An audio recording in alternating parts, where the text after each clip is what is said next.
Isipin mo na napili ka ng isang isinumpang espada na kayang gawing halimaw ang kahit sino, pero sa hindi malamang dahilan, hindi ka nito makain.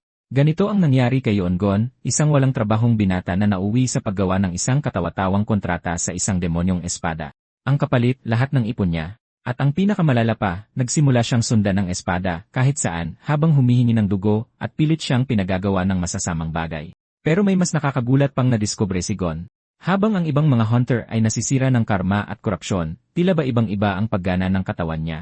At nang una siyang pumasok sa isang black zone, nakaharap niya ang mga halimaw, mga isinumpang artifact, at mga kasamahang handang magpatayan para sa kapangyarihan. Pero ang hindi inaasahan ng lahat ay kayang gawing sandata ni Gon ang mismong sumpa niya para harapin ang mga nilalang na imposibleng matalo. At diyan nagsisimula ang totoong kwento ng isang taong baka nag-iisa lang na hindi tinatablan ng korupsyon.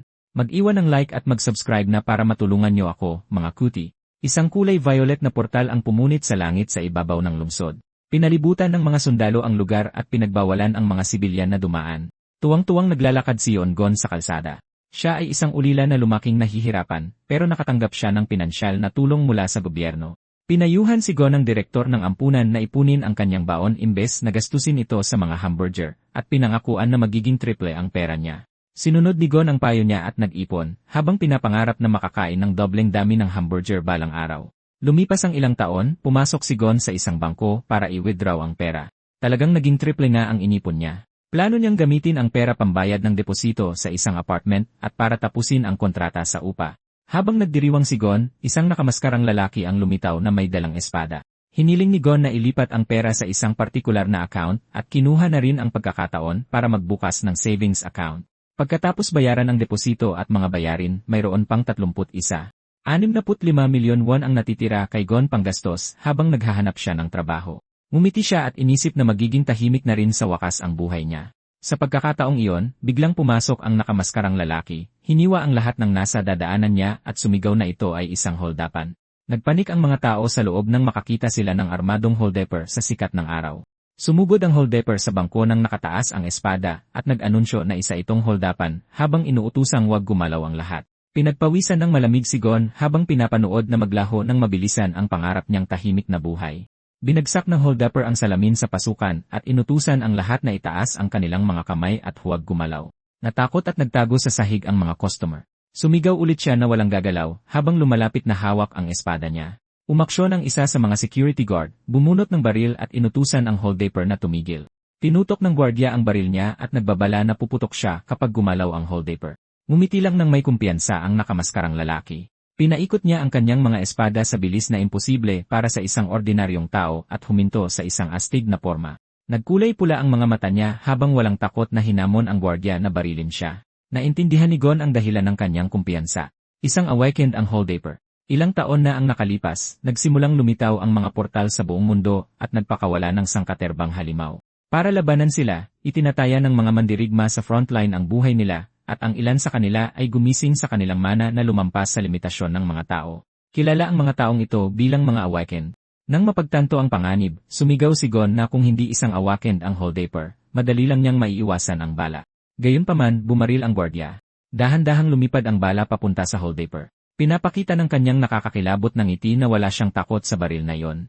Sa isang mabilis na atake, hiniwa niya ang bala. Sumigaw sa takot ang mga hostage sa nakita nila. Sumigaw sa gulat ang mga matatandang babae at iba pang mga customer, at sumigaw din si Gon nang mapagtanto niyang nawalan na ng kontrol ang sitwasyon. Ngumiti ang nakamaskarang lalaki dahil sa kaguluhang ginawa niya. Sa totoo lang, nagmukha siyang tanga dahil tumama ang bala diretsyo sa noo niya. Iyon talaga ay isang minus aura, minus ego na sandali. Humiga sa sahig ang holdepper pagkatapos mabaril. Naiwan ang espada sa tabi niya.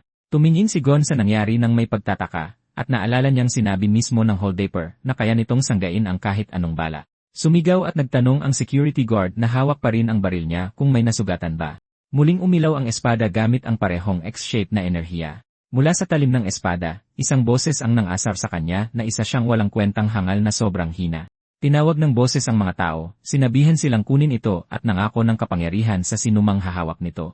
Sumigaw sa takot ang isa pang tao na isa itong isinumpang artifact. Nangako ang boses na kakain ito ng dugo, mag-ipon ng karma, at gagawing pinakamalakas na nilalang kung sino man ang humawak nito. Sa paligid nito, nagsimulang umilaw ang mga mata ng apat na tao habang may sumisigaw na huwag itong hawakan. Niyakap ng isang dalaga ang lola niya at sumigaw na labanan ito. Ang matandang babae na nasa ilalim na ng epekto nito ay nagmakaawa para sa kapangyarihan na iligtas ang asawa niya. Sinabihan ng isang ina ang anak niyang si Hyun So na pumikit at magbilang hanggang 100, habang ang lalaki sa ibaba ay nagdarasal na makatakas sa sitwasyon. Napaluhod si Gon dahil nilamon siya ng parehong liwanag habang sumisigaw sa lahat na labanan ito. Tumayo siyang sinapian habang gulat na nanonood ang iba. Umilaw ng matingkad na violet ang mga mata niya habang ibinubulong na ito ang kanyang kayamanan. May sumigaw na pigilan ang binata nang bigla itong sumugod papunta sa espada.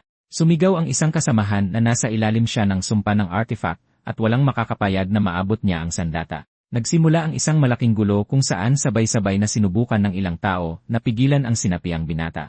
Lumipad siya sa ere na nakalabas ang dila at dilat na dilat ang mga mata habang nakaunat ang kamay niya papunta sa espada. Humarang ang isang security guard sa harap niya at sumigaw na hindi siya makakalagpas. Kahit ganoon, mabilis pa ring nakalusot ang binata at dumiretso sa espada. Sa wakas, isang kamay ang humawak sa hawakan ng isinumpang espada. Habang sinasapian, itinaas niya ang isinumpang espada at tuluyan ng kinain ng impluensya nito sabay tawa ng napakalakas. Sumigaw sa takot ang isang lalaki na kinuha ng binata ang isinumpang artifact. Isang pagsabog ng enerhiya ang pumalibot sa espada at sa bago nitong nagmamay-ari. Napaluhod siya at nanginig habang hawak ang sandata gamit ang dalawang kamay at nakayuko ang ulo. Naintindihan ng mga tao sa paligid niya na tuluyan ng sinapian ang binata ng isinumpang artifact, at umamin ang isa sa kanila kung gaano kasama sa loob niya ang pakiramdam na wala siyang kapangyarihang iligtas ito. Nagbabala ang matandang babae na hindi nila pwedeng panatilihing nakasara ang harang habang buhay at pinaliwanag na kapag nasira ito ay mapapahamak ang buong lungsod. Samantala, nilapitan ng security guard ang bida at tinanong kung ayos lang siya. Isang nakakatakot na mata ang lumitaw sa ibabaw ni Gon at bumangon ang anino niya sa gitna nito. Naging bagong host na siya ng espada. Bilang patunay ng kontrata sa pagitan nila, naramdaman ni Gon na nag-react ang katawan niya. Hinihingi ng boses ng espada na ibigay niya ang kanyang pinakamahalagang pag-aari. Natakot si Gon at ibinulong na ayaw niyang isuko ang kanyang pinakamahalagang pag-aari, pero nagpumilit ang boses, tinatanong kung gusto ba niya ang kapangyarihang maibibigay nito. Nangako ang maitim na nilalang na bibigyan siya ng kapangyarihang sakupin ang buong mundo. Pinangakuan din siya ng kapangyarihan na mangibabaw sa lahat ng tao para wala nang makakapagmaliit sa kanya kailanman. Dahil nilamon na ng ambisyon, paulit-ulit na sinabi ni Gon na gusto niya ng kapangyarihang iyon. Pagkatapos ay hiningi ng boses na ibigay niya agad ang pinakamahalaga niyang pag-aari. Nanlaki ang mga mata ni Gon. Hawak na niya ang espada, at sumigaw sa gulat ang security guard nang makita nitong tuluyan na siyang nasapian.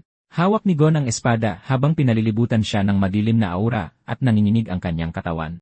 Bigla siyang lumingon at nagpakita ng nakakatakot na ngiti. Tumalon siya paharap ng nakataas ang espada, at napasigaw sa takot ang mga tao sa paligid nang makita ito.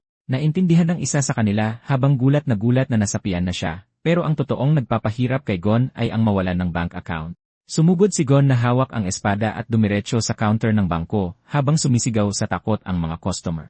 Habang nakangiti, iniabot niya ang kanyang card at nilagay ito sa counter. Nanlaki ang mga mata ng teller dahil hindi niya maintindihan ang nangyayari. Lahat ng naipon ni Gon na nagkakahalagang 3,100,000 at 65,000,000 won ay dinonate sa Emmanuel Orphanage. Kinumpirma ng kahera na nakumpleto na ang paglipat. Nakatayo lang si Gon at natulala habang sinusubukang intindihin ang ginawa niya. Tinanong ng espada kung ano ang pinakamahalaga niyang pag-aari at hindi makapaniwala si Gon nang mapagtanto niya ito. Inialay lang naman niya ang 31. 65 milyon won na pinag-ipunan niya sa buong buhay niya. Napasabunot siya sa ulo dahil sa kawalan ng pag-asa at sinabing masyadong malaki ang kapalit ng kapangyarihan. Tinawag siya ng boses ng espada bilang isang nakakaawang hangal. Kinutya siya nito dahil hindi ito makapaniwala na ang ganitong antas na kontrata ay nabuklod gamit ang pera at sa napakatiyak na halaga na $3,100,000 at 65,000 won. Umilaw ang talim at maging ang espada ay tila nagulat din. Gumana nga talaga ang kasunduan. Pilit na tinanong ni Gon kung nasaan ang ipinangakong kapangyarihan. Sa sandaling iyon, isang babaeng may asul na buhok ang lumapit mula sa likuran. Nagpatuloy si Gon, malamig na sinabing isinuko na niya ang pinakamahalaga niyang pag-aari. Naiinis na nagreklamo ang espada na ang pera ay pera pa rin at hindi nito matatanggihan ang bayad. Inutusan siya ng babae na huwag gumalaw. Dumukot siya sa loob ng kanyang suit jacket. Itinaas niya ang isang identification badge. Nagpakilala siya bilang Kang Ching-hwa mula sa Team 2 ng Special Affairs Division ng Hunter Administration Department at inutusan siyang ibaba ang espada at sumuko. Nagpanik si Gon nang mamukhaan niya ang pangalan. Kilala ang Special Affairs Division sa pagpatay sa sinumang tumatangging sumunod. Agad siyang nagtaas ng kamay para sumuko at itinapon ang espada para patunayan na handa siyang makipagtulungan. Tahimik lang siyang tinitigan ni Chinggewa. Malamig niyang inulit ang utos na ibaba ang espada. Nalito si Gon, hindi maintindihan kung bakit. Sa kanyang pagkalito, napagtanto niyang bumalik ang espada at nakadikit na naman sa kanyang kamay, kaya hindi niya ito mabitawan. Sumigaw si Gon sa desperasyon, nagtatanong kung bakit ayaw umalis ng espada sa kamay niya. Noong una, sinagot lamang siya nito ng katahimikan. Pagkatapos ay ipinaliwanag ng espada na ang kontrata nila ay nagbuklod sa kanila habang buhay, kaya walang saysay kung susubukan niya itong itapon. Malamig siyang binalaan ni Kinggejwa na hindi siya nakikinig dito at itinaas ang braso nito na naging isang energy weapon na. Umiilaw ang kanyang mekanikal na braso habang nagkakarga ng atake. Itinutok niya ang sandata ng direkta kay Gon na sumigaw sa takot at nagmakaawang maghintay. Sinubukan niyang ipaliwanag na pilit niyang itinatapon ang espada, ngunit sumingit ang sandata, sumisigaw na gusto nitong uminom. Mabilis itong itinama ni Gon, nauutal na sinabing hindi ganoon iyon. Basta na lang bumabalik sa kamay niya ang espada gaano man niya kalayo ito itapon. Patuloy sa pagkarga ng atake si Kinggejwa habang nananatiling walang emosyon ang mukha niya. Dahil wala nang kawala, sumigaw si Gon na sumusuko na siya. Mas nainis ang espada at pilit na ipinapapatay na lang siya nito. Sumigaw ang isang sinapian na matandang babae, humihingi ng kapangyarihan upang ipadala ang isang lalaki sa kabilang buhay habang nagmamakaawa ang apo niya na tumigil na dahil lumipas na ang sumpa. Isang naguguluhang tao ang nagtanong kung paano siya naging ganoon kalakas. Lumipat ang eksena sa isang interrogation room kung saan nakaupo si Gon sa ilalim ng mga ilaw. Nagpakilala si Park Duk-yung bilang leader ng Team 2 ng Special Affairs Division habang nakatayo si Chang Shua sa likuran niya. Nagpakilala si Gon, Yoon Gon, ang ika-37 nagtapos sa Emmanuel Orphanage, kasalukuyang walang trabaho. Tumawa si Dukyong at sinabing nasuri na nila ang security footage, na ayos na ang hindi pagkakaunawaan, at pwede nang mag-relax si Gon. Nakahinga ng maluwag dahil naayos na ang gulo, inisip ni Gon sa sarili niya na muntik na siyang mamatay, naalala ang sandaling inatake siya ni Qinghua nang hindi man lang nakikinig sa paliwanag niya. Naiilang na sinabi lang ni Qinghua na minsan ay hindi siya ganoon ka-flexible. Bumalik si Dukyong sa seryosong usapan. Hindi maganda ang sitwasyon ni Gon dahil nakipagkasundo siya sa isang isinumpang kagamitan. Nagtanong si Gon kung ano yon, at ipinaliwanag ni Dukyong na yon ang tawag nila sa mga mahiwagang gamit na nagmula sa kabilang bahagi ng mga portal. Inihayag niyang ang kagamitan ni Gon ay nasa kategorya ng isinumpang espada, na kayang gayumahin ang mga nasa paligid nito at lamunin sa kasamaan ang may hawak nito. Napabulong si Gon na naiintindihan na niya ang lahat ngayon. Tinanong ni Gon kung ano ang dapat niyang gawin dahil palaging bumabalik ang espada kahit na itapon niya ito. Sumagot si Dukyong na dahil nakakabit ito sa kanya, mahirap na itong tanggalin nang hindi tinatapos ang kontrata. Idinagdag niyang kung nakayanan ng mga matatanda at bata na labanan ang sumpa ng espada, malamang ay isa lamang itong iklas na isinumpang kagamitan. Dahil nasaktan ng pride, mapang-asar na tinawanan ni Gon ang klasifikasyon. Gumanti ng sagot ang galit na espada na siya ang tangang nahulog sa sumpa habang kinaya naman itong labanan ng iba. Isang nalilitong tunog lang ang nabitawan ni Gon sa kanya na pagtantong tama ito at napasigaw bilang pagsang-ayon. Pagkatapos ay nagtanong siya tungkol sa kapalit na ibinayad niya para sa kontrata sa isinumpang espada. Nagtanong si Park kung ang tinutukoy ba niya ay ang donasyon sa ampunan. Kinumpirma ito ni Gon at gustong malaman kung may paraan ba para mabawi ang perang iyon dahil iyon na ang lahat ng naipon niya sa buong buhay niya. Ipinaliwanag ni Dukang na kahit na isa itong iklas, ang isinumpang espada ay isinumpang espada pa rin at ang pagbabaliktad sa kapalaran ng isang kontrata ay maaaring magdulot ng malubhang epekto. Napabuntong hininga na lang si Gon bilang pagtanggap. Wala siyang magagawa, at dahil napunta naman ang pera sa ampunan kung saan siya lumaki, iisipin na lang niya na isa itong mabuting gawa. Naalala niyang sa huli, iyon lang din naman ang baon na ibinigay sa kanya ng direktor kasama ng tulong mula sa gobyerno. Hindi naman talaga iyon naging sarili niyang pera. Pinagbilinan siya ni Dukyong at Ching na mag-ingat muna sa ngayon at ipaalam agad sa kanila kung may mangyari mang masama. Nagpasalamat si Gon sa kanila at umalis. Habang papalayo siya, kinwestiyon ni Qinghua kung ligtas ba talagang pakawalan ang isang sibilyan na may dalang isinumpang espada gayong kailangang makipag-ugnayan muna sa Quarantine Division ayon sa patakaran. Kasalukuyang sinagot siya ni Dukyong na wala pang magagamit na tauhan ang Quarantine Division sa ngayon. Idinagdag niya na may isa pang dahilan at inabot niya ang sarili niyang singsing. Namiliit ang mukha niya sa hirap habang hinihila ang singsing. Sinubukan niya itong tanggalin ngunit ayaw nitong matanggal. Biglang umilaw ng matinding kulay kahel ang kanyang mga mata. Sa kanyang pagkadismaya, inamin niyang hindi rin nila matatanggal ang sumpa sa ganoong paraan. Habang umiilaw pa rin ang singsing, tinanong niya kung may magagawa ba si Agent Kang. Nag-aalangan sa katahimikan si Jinghua. Sa huli, sumagot siya na imposible yon. Tinanggap ni Dukyong ang sagot. Ang isang taong nilamon ng isinumpang artipakto ay hinding-hindi na makakatakas dito. Maaga man o huli, lalamunin din sila ng korupsyon. Gayunpaman, ipinunto niya na sariling itinapon ni Gon ang espada, kahit pabalik-balik ito, na nakayang labanan ng isang bata, at matanda ang tukso ng parehong sandata, at ang naging kapalit lang ng kontrata ay pera. Tinapos ni Dokyung na hindi iyon ganoon kadelikadong gamit at kaya nila itong bawiin anumang oras. Nagtataka si Cheng Hua kung bakit parang hindi man lang natinag si Gon, kahit nawala na ang lahat ng ipon niya. Nagtanong si Cheng Hua kung dahil kaya ito sa masyadong mahina ang espada para lamunin ang may hawak nito. Inamin ni Dokyung na posible yon. Ngunit pagkatapos itong pag-isipan, kinilala niya na hindi rin naman ibig sabihin ay may ganap na imunidad si Gon sa korupsyon o ano paman. Nagtanong si Cheng Hua kung nagkaroon na ba talaga ng kaso ng imunidad sa korupsyon. Sumagot si Dokyung na, syempre, wala pang nangyayaring ganoon. Idinagdag niyang simula nang bumukas ang mga portal, wala pang ni isang naitalang kaso ng taong naging immune sa korupsyon. Gayunpaman, nagpasya siya na sa ngayon, babantayan na lang muna nila si Gon. Mag-isang nagpatuloy si Gon sa paglalakad sa kalye, habang hawak-hawak ang espada sa mga kamay niya. Sa malapit, naisip ng isang nakaduty na pulis na mas gugustuhin niyang huwag bumaril ng inosenteng sibilyan sa araw na yon. Pumasok si Gon sa isang convenience store, at babatiin na sana siya ng clerk pero natigilan ito nang makita ang dala niya. Sa labis na pagod, nagreklamo siya na ang daming nangyari ngayong araw at gutom na siya. Naisip ng takot na clerk, isang espada, magnanakaw. Naiinis na sinabihan ni Gon ang espada na tumigil sa pagreklamo tungkol sa dugo, at sinabing ang pagkain ay para sa kanya at hindi dito. Nalito ang clerk at inisip na kinakausap nito ang isang espada at inisip na baka nababaliw na ito. Wala siyang ibang hiningi kundi instant noodles, pero ipinaalam sa kanya ng clerk na walang laman ang card niya. Naguluhan si Gon. Tutal, cup of noodles lang naman yon. Hindi dapat iyon maging problema. Pagkatapos ay bigla niyang naalala ng may matinding pagkabigla, na i-donate niya ang lahat ng kanyang naipon sa ampunan.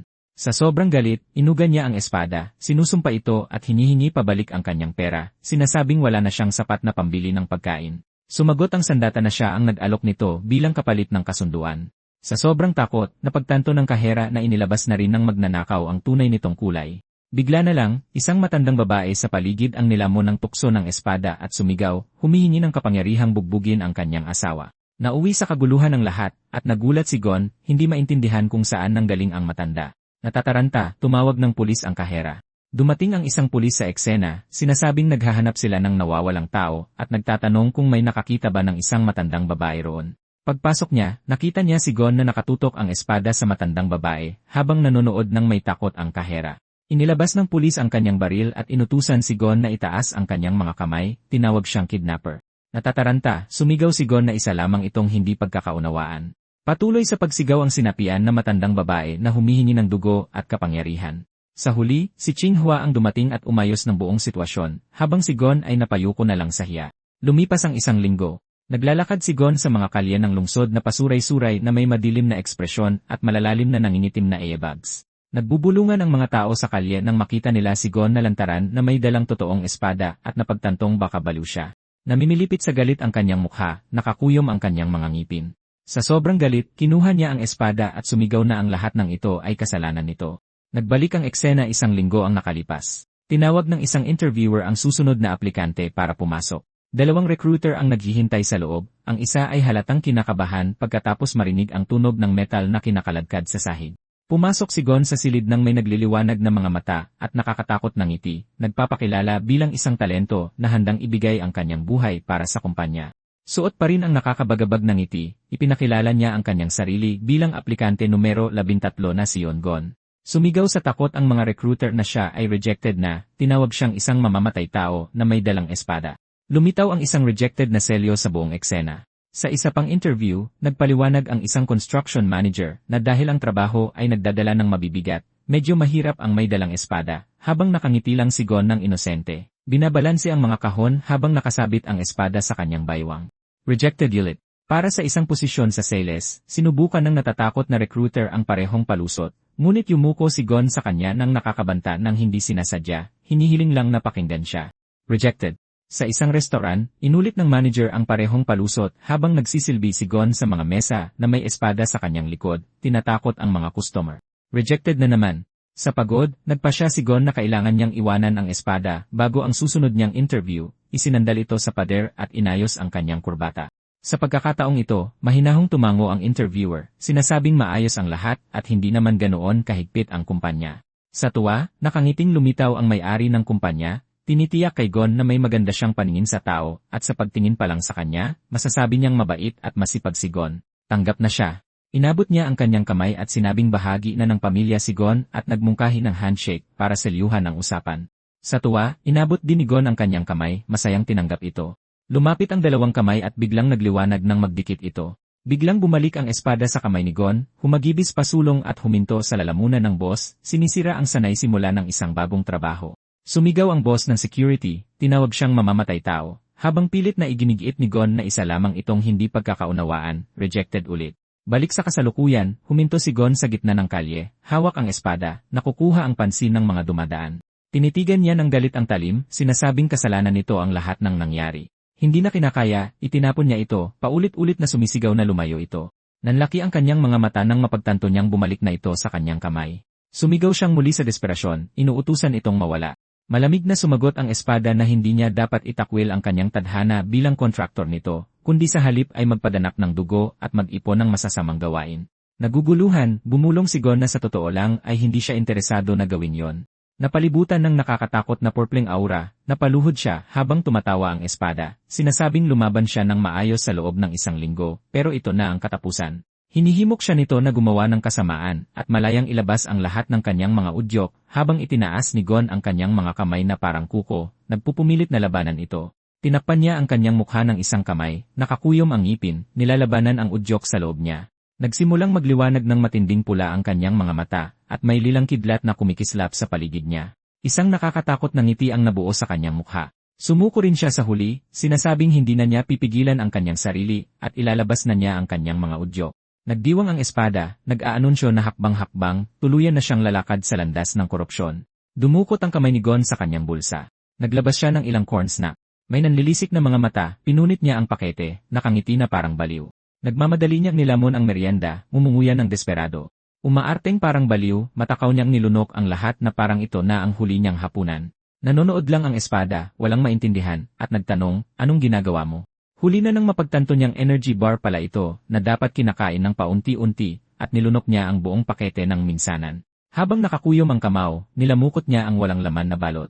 Nang walang pag-aatubili, itinapon niya ang basura, sumisigaw ng fire in the hole na babala habang lumilipad ang bagay sa palaruan. Bumagsak ang basura sa buhangin. Sumigaw ng pasinghalang espada, nagtatanong kung ano sa tingin niya ang kanyang ginagawa. Nakangiting sumagot si Gon na nagtapon siya ng basura sa palaruan nang hindi nire-recycle. Napalibutan ng madilim na enerhiya, idineklara niya ngayon at nasa kanya na ang sinumpang espada, hindi na niya kailangang itago ang kanyang mga udyok. Nagpakawala siya ng nakakabaliw na tawa, nang aasar na nagtatanong kung sapat na yon upang makaipon ng masasamang gawain, habang pumupintig ang madilim na aura sa paligid niya. Bigla na lang, nanlaki ang mga mata niya sa pagkabigla habang iniisip kung ano ang kanyang nagawa. Sa sobrang galit sa kanyang sarili, isinumpa niya ang espada dahil pinilit siya nitong gumawa ng napakababaw na gawaing korupsyon. Yumuko siya at pinulot ang basura sa lupa, pagkatapos ay itinapon niya ito ng maayos sa recycling bin. Nakahinga ng maluwag, bumulong siya na sa ngayon, nagawa niyang bawiin ang ginawa niya. Isang buntong hininga ng ginhawa ang nakawala sa kanya, ngunit pagkatapos ay may gumulat sa kanya. Nagsimulang gumalaw muli ang madilim na enerhiya sa paligid ng kanyang katawan. Naalala niya ang ibinabala sa kanya ni Do Kyung, na ang pagbaliktad ng causality ay magdudulot ng side effect habang namimilipit si Gon sa sakit na nababalot ng purpling enerhiya. Sumigaw siya sa desperasyon habang hinahatak siya papasok sa isang madilim na vortex na bumuka sa ilalim ng kanyang mga paa. Bigla siyang nagising na humihingal at takot na takot. Tumingin sa paligid, hindi niya nakikilala ang lugar. Mukhang sarili niya itong kwarto, pero wala siyang ideya kung kailan siya napunta roon. Nahihilo pa rin, nagbago ang kanyang ekspresyon mula sa pagkalito patungo sa pagkaalarma. Hinawakan niya ang sahig at naramdamang nakapapasong init nito. Pagtingin sa air conditioner, napagtanto niyang nakabukas ito at nagbubuga ng mainit na hangin. Ang mas malala pa, bukas na bukas ang bintana at may tanawin ng mga matataas na gusali sa labas. Sumigaw sa gulat si Gon nang mapagtanto niya ang lawak ng pinsala. Ito ay purong pagkasira ng kalikasan. Natataranta si Gon, nag-iisip kung sa pamamagitan ng pagbaliktad sa causality ay nauwi siya sa paggawa ng mas malaking kasamaan laban sa kanyang kagustuhan. Ipinapakita sa mga imahe kung ano ang ginawa niya nang hindi niya namamalayan. Nagbigay lang siya ng direksyon sa isang tao imbes na personal itong samahan. Nabigo rin siyang hawakan ang pinto ng elevator para sa isang lalaking tumatakbo palapit, sinisigawan siyang maghintay. At nang walang sinumang nakakapansin, palihim siyang umupo sa priority seat sa pampublikong transportasyon. Nang mapagtanto ang tindi o sa halip ang pagiging walang kwenta ng lahat ng ito, sumigaw siya habang hawak-hawak ang kanyang mukha gamit ang kanyang mga kamay. Hindi makapaniwala, iniisip niya kung talagang nakagawa siya ng ganoon kalalang kasamaan. Nainis ang espada at nagreklamong patayin niya ang heater dahil inihahaw na siya sa loob. Bigla siyang huminto nang tumunog ang kanyang sikmura sa gutom. Awkward siyang bumulong na isang kahangalan ang isipin ang pagkain pagkatapos makagawa ng maraming kasalanan. Sumagot ang espada na mas kahangalan na ituring na masamang gawain ang mga walang kwentang bagay na yon. Binuksan niya ang ref at nadiskubreng wala itong laman. Nagpasya siyang pumunta sa isang mart. Sa pagitan ng mga estante, nakita niya ang isang 50% off na discount tag. Ngumiti siya, nasiyahan sa kanyang nahanap. Gayunpaman, habang naglalakad siya sa pasilyo na may nakasukbit na espada sa likod, tinakot niya ang mga mamimili na nabigla sa kanyang hitsura. May tumawag sa kanya, kaya napukaw ang kanyang atensyon. Hinarap siya ng security guard ng palengke at sinabing walang pakialam kung isa man siyang hunter. Walang sinuman ang pinapayagang pumasok sa supermarket na may dalang espada. Nauutal si Gon na pilit nagpapaliwanag sa sarili, ngunit sa huli ay humingi na lang ng tawad. Sa counter, iniabot niya ang isang card para bayaran ang kanyang mga pinamili. Napanibago ang cashier, nakilala ito bilang isang self-sufficiency support card, iyong uri na ibinibigay sa mga kabataang umalis sa bahay ampunan. Tinanong niya kung isa siyang hunter. Kinumpirma ni Gon na. Dahil na curious, tinanong niya kung bakit siya may dalang espada. Nagsimulang magreklamo ang cashier. Sa panahon ngayon, palaging nagdadala ng espada ang mga kabataan para gayahin ang mga hunter. Delikado ito. Kailangan nilang magkaroon ng kahit kaunting common sense. At naalaala niya ang isang kaso kamakailan kung saan isang baliw ang tumakbo nang may espada sa mismong harap ng tindahan na nagdulot ng gulo at sa kabutihang palad walang nasaktan. Sa huli, natapos din niya ang kanyang pamimili. Sa sobrang kaba, tumakbo si Gon palabas ng tindahan habang sumisigaw ng tawad sa cashier, habang galit naman siyang sinisigawan nito pabalik. Pagbalik sa kanyang apartment, tahimik na nakatayo ang gusali sa ilalim ng maaliwalas na kalangitan. Ibinagsak niya ang sarili sa kama, nakahinga ng maluwag at napabuntong hininga. Naisip niya na ang pagdadala ng espada ay nagpapalagay sa mga tao na isa siyang hunter, pero pagkatapos ay may pumasok na ideya sa kanyang isip. Ibig bang sabihin ay pinapayagan talaga ang mga hunter na maglakad-lakad na armado ng espada? Dahil na curious, kinuha niya ang kanyang telepono at naghanap ng impormasyon tungkol sa propesyon ng pagiging hunter. Natuklasan niya na simula nang lumitaw ang mga portal, isang bagong propesyon ang isinilang upang pigilan ang mga halimaw na nagmumula sa mundo ng kadiliman. Nariyan muna ang Defense Force, mga armadong sundalo na lumalaban sa mga nilalang sa unang hanay ng mga portal. Pagkatapos ay nariyan ang mga ahente ng Special Affairs Division ng Bureau tulad nina Dukyung at Chin Hua, mga palihim kumilos at armado ng mabigat. Panghuli ay ang mga pribadong hunter, mga malalayang mersenaryo na nagbebenta ng kanilang serbisyo upang labanan ang mga halimaw. Nabasa ni Gon na otorisadong galugarin ng mga hunter ang mundo ng kadiliman sa likod ng mga portal at para maging isa, kailangang pumasa sa physical test ng Bureau at kumuha ng opisyal na lisensya. Habang nakaupo sa kama, naisip niya na balita niya'y malaki ang kinikita ng mga hunter. Biglang sumigaw ang espada na humihingi ng dugo, at nagulat si Gon sa biglaang pagsigaw nito. Napaisip siya, isa lamang itong iklas na sinumpang artifact, isang bagay na matatalo pa ng baril. Magagawa ba talaga niyang maging isang hunter gamit ang ganitong klaseng sandata? Samantala, iginigiit ng espada na magpadanak siya ng dugo at gumawa ng mga masasamang gawain sa lalong madaling panahon para maging hari siya ng mundo. Patuloy itong sumisigaw para sa dugo, pero nanatiling tahimik si Gon at malalim ang iniisip. Iniisip niya kung gumagana ba ito sa dugo niya, tatanggapin kaya nitong kumonsumo ng ibang bagay bilang pamalit. Determinado, kinuha niya ang espada at idineklara na pakakainin niya ito. Nang inig ang sandata sa pagkasabik, nagmamakaawa ng dugo. Sabik itong nagtanong kung sa wakas ay makakainom na ba ito. Gumawa ng mabibilis na galaw si Gon gamit ang kanyang mga kamay, halos parang isang Shaolin monk na ikinatulala ng espada. Unti-unti, tila natutunaw ito sa kaligayahan na parang umiinom mula sa isang talon pagkatapos mauhaw ng napakatagal. Nagtataka, nagtanong ito kung bakit napakaalat ng dugong iyon. Walang pag-aalinlangang ipinaliwanag ni Gon na iyon ay dahil masyadong maraming sodium ang kinokonsumo ng mga tao ngayon.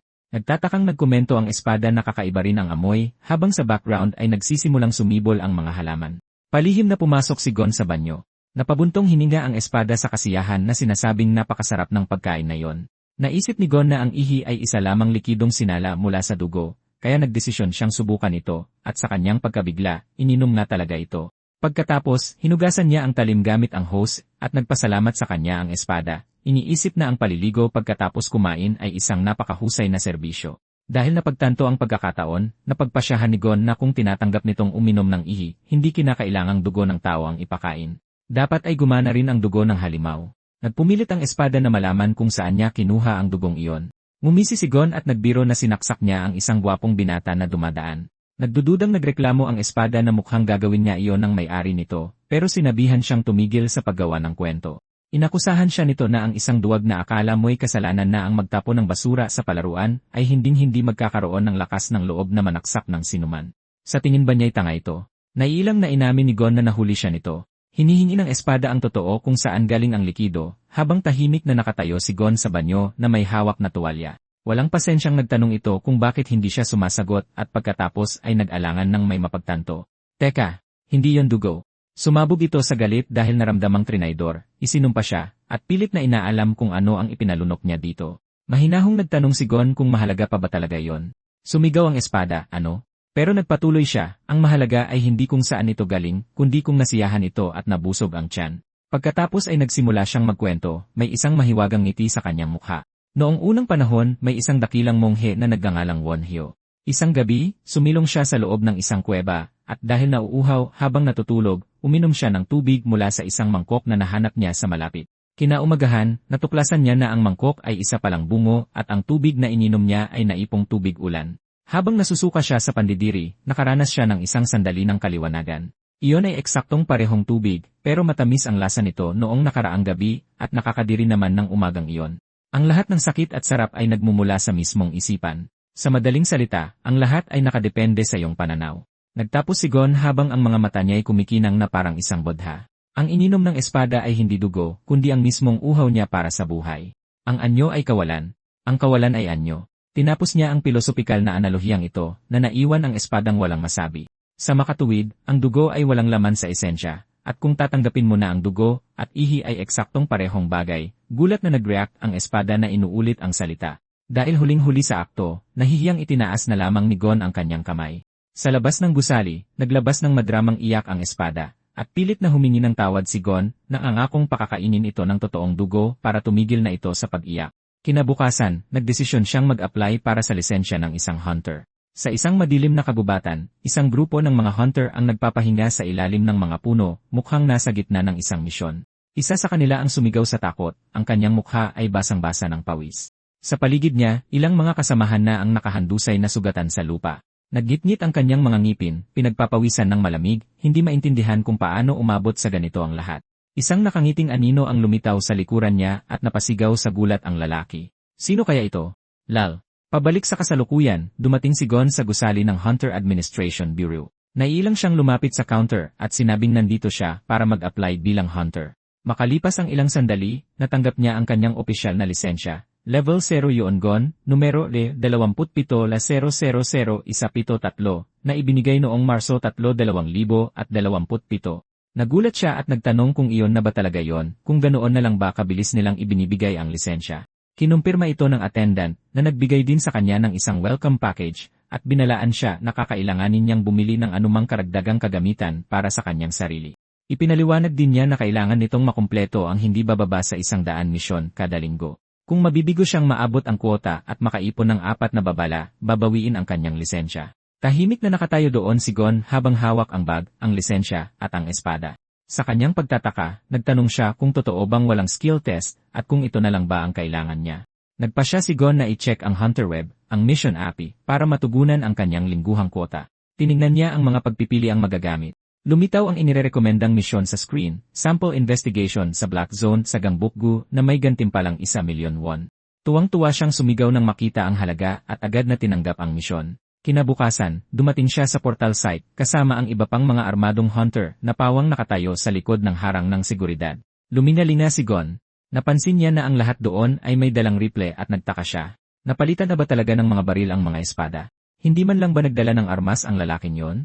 Nagbubulungan ang iba na nakakapagtakang makakita ng ganoong kabataang eskrimador na halatang baguhan pa lang, at nasabi nilang ang mga kabataan ngayon ay puro porma lang at walang ibubuga. Nilapitan siya ng isa sa mga hunter na si Kim Taijin at tinanong kung unang misyon ba ito ni Gon. Kinumpirma niya ito at sinabi ni Taijin na kutob na niya ito dahil bihira na lang makakita ng hunter na walang dalang baril ngayon. Tumawa si Taijin at sinabing nakakamiss ang mga panahong iyon. Noong bata pa siya, tumatakbo rin siya ng walang ibang dala kundi espada sa kamay. Isang empleyado ng bureau ang nag-anunsyo na sisimulan na nila ang pag-inspeksyon sa Karma Index ng mga hunter. Nagtanong siya kung alam nila kung ano ang Karma Index at iniskan ang hunter na si Park Min-soo, 5,226. Nagreklamo siya nang hindi makapaniwala, sinabing nagpahinga siya buong linggo pero tumaas pa rin ang numero. Ipinaliwanag ni Taijin kay Gon na naiipon ang karma habang kumikilos ang isang hunter sa loob ng Black Zone. At kapag lumagpas ito ng 5,000, sobrang tataas ang panganib ng korupsyon. Kaya nila ginagawa ang pagsusuring ito bago sila payagang pumasok. Naintindihan ito ni Gon at napabulong ng Nagkatinginan ang dalawa nang dumating ang susunod na hunter. Turn na ni Park Joon-sik, ang hunter na nakasuot ng berdeng balabal. Nasa 2,976 lang ang index niya at nakapasa siya. Pinuri siya ni Taijin at bumilib ito kahit na pabalik-balik siya sa loob ng Black Zone. Hindi pa siya lumagpas sa 3,000, isang purong talento ang ganun kabilis na purification rate, at malamang ay mag-aawakin na rin siya sa lalong madaling panahon. Tinanong ni Taijin si Gon kung hindi pa ba niya na-check ang sarili niyang index dati. Kinumpirma ni Gon na ito ang una niyang pagkakataon. Ipinaliwanag ni Taijin na kapag mas mababa ang initial na index, mas mabilis ang purification na senyales ng natural na talento. Idinagdag niya na kahit ang initial na index na nasa 800s ay itinuturing ng nakakabilib at narinig niyang nagsimula si Park sa 780 lang. Nagbiro si Taijin na baka nasa 700s o 800s din ang kay Gon. Sa sandaling iyon, tinawag ng empleyado ang susunod na hunter, si Kim Taijin. Iniskan siya, 4,533 pasang-awa. Napabuntong hininga siya, napaisip kung kailan pa tumaas ng ganito ang index niya, at napagpasyahang kailangan niya ng matinding pahinga pagkatapos ng misyong ito. Tinawag ng empleyado ang susunod na pangalan, si Hunter Yeon-gon. Humakbang siya palapit habang inihahanda nito ang scanner. Inihanda ng empleyado ang scanner at inanunsyo ang karma level. Nanlaki ang mga mata niya sa gulat, at umalinggaw ang numero sa mga nandun, 50,000, 58,466. Isang tili ang bumasag sa katahimikan. Corrupted siya. Itinaas ang mga armas at itinutok sa kawawang bida. Sa desperasyon, nagmakaawa siya ng tulong at tinawag ang kanyang kasama. Sumigaw ang lalaking tinawag niya, kinalabit ang gatilyo ng walang pag-aalinlangan, at isinumpang corrupted siya habang namamaril. Balik sa kasalukuyan, walang emosyong itinaas ni Gon ang kanyang mga kamay, inaasahan na ang pinakamasama matapos masaksihan ang eksenang iyon. Gayunpaman, mabilis na humingi ng tawad ang empleyado. Mali ang basa niya sa numero. Nagsisimula sa 0 ang totoong index.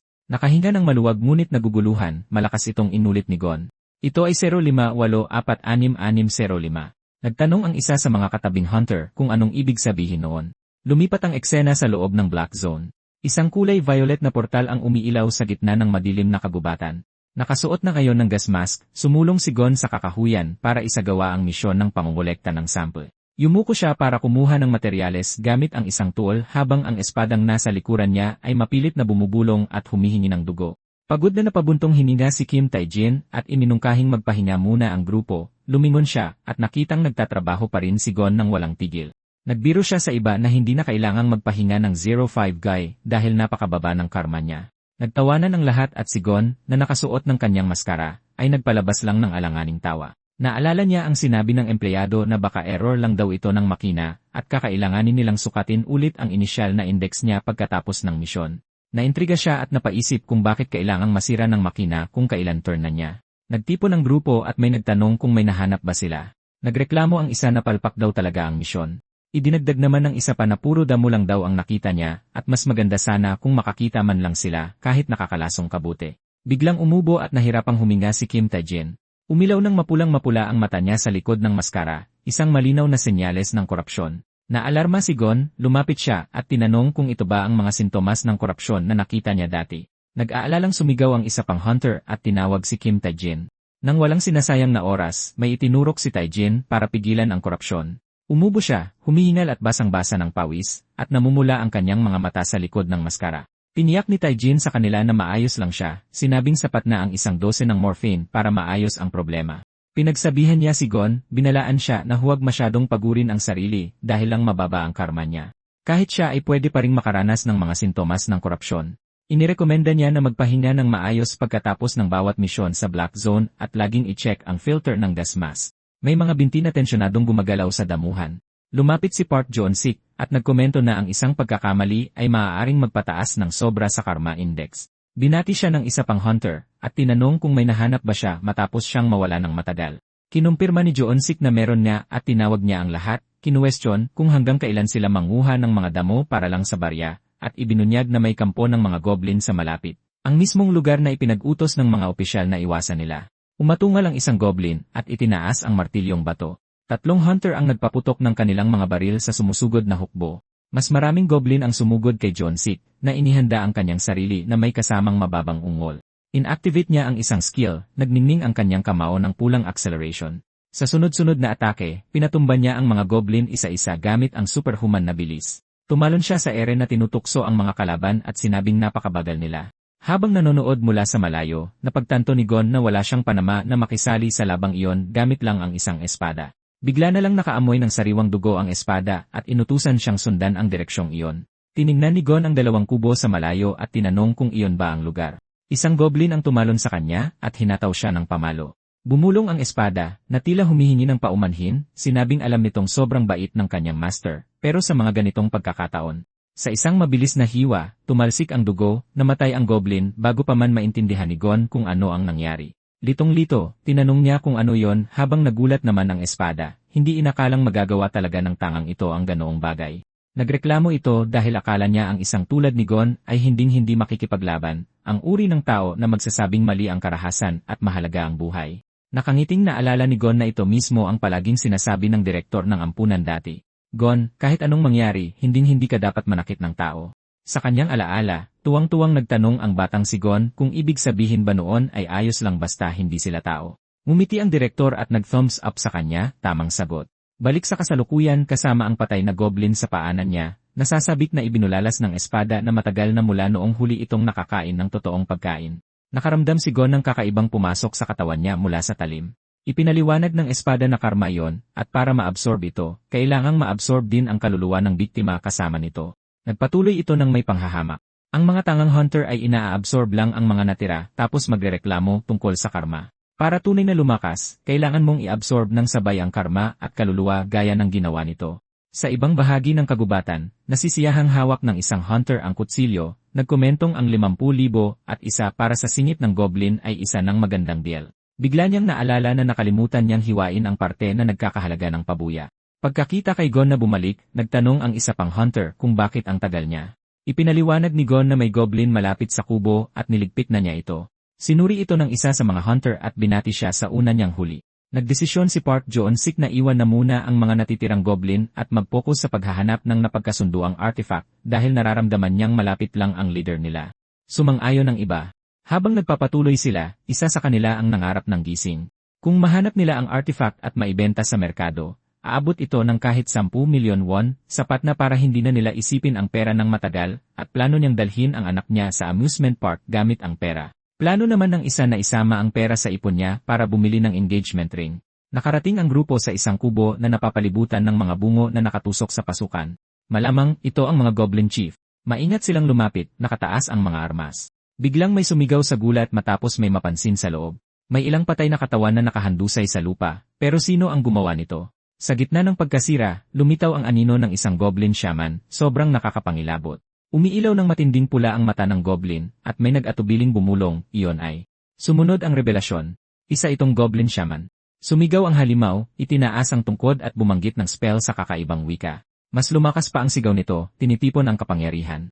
Bago pa nito matapos ang spell, bumaril ang isa sa mga hunter, at tinamaan ito ng diretsyo sa ulo, kaya bumagsak agad ito. Nagulat sa sariling reaksyon, inamin niyang natakot siya, kaya napabaril siya ng hindi nag-isip. Pinanatag siya ng isa pang hunter at sinabing tama ang ginawa niya. May yumuko at kinuha ang singsing mula sa daliri ng patay na shaman. Habang sinusuri, nasabik ang hunter dahil mukhang mamahalin ito, pero nag-alala rin na sana ay hindi ito nagkukunwaring halimaw dahil bababa ang presyo nito. Nagtanong si Gon kung pwede rin siyang tumingin. Pumayag ang hunter pero nagbabala na huwag isusuot ang singsing kahit anong mangyari baka sakaling halimaw nga ito. May takot na bumulong ang espada na hindi dapat mapunta sa kamay ng batang iyon ang singsing. Binaliwala ang babala, isinuot ni Gon ang singsing sa daliri niya, tuwang-tuwang sumigaw na ito ang kanyang precious. Binalot siya ng nakakabulag na liwanag, at napunta ang kamalayan niya sa isang maliwanag na kawalan na tila napadpad ang kaluluwa niya sa ibang lugar. Nagtanong ang singsing kung gusto niya ng kapangyarihan. Malamig na sumagot si Gon ng hindi. Sa gulat, inulit ng singsing ang tanong, at kinumpirma niyang hindi niya kailangan ng mga bagay na tulad ng kapangyarihan. Iginigit ng singsing na maibibigay nito ang kahit anong gusto niya. Nanlaki ang mga mata ni Gon at nagtanong kung kaya ba nitong bigyan siya ng large bulgogi burger combo mula sa Hamdirya. Nautal ang singsing at hindi makaintindi. Nang aasar na naisip ni Gon na malamang ay hindi nito kaya. Na-offend ang Singsing at sumigaw na kaya nito, na syempre kaya nito. Tapos humingi ito ng isa sakripisyo kapalit nito. Nagtanong si Gon kung ano ang kailangan niyang ialay.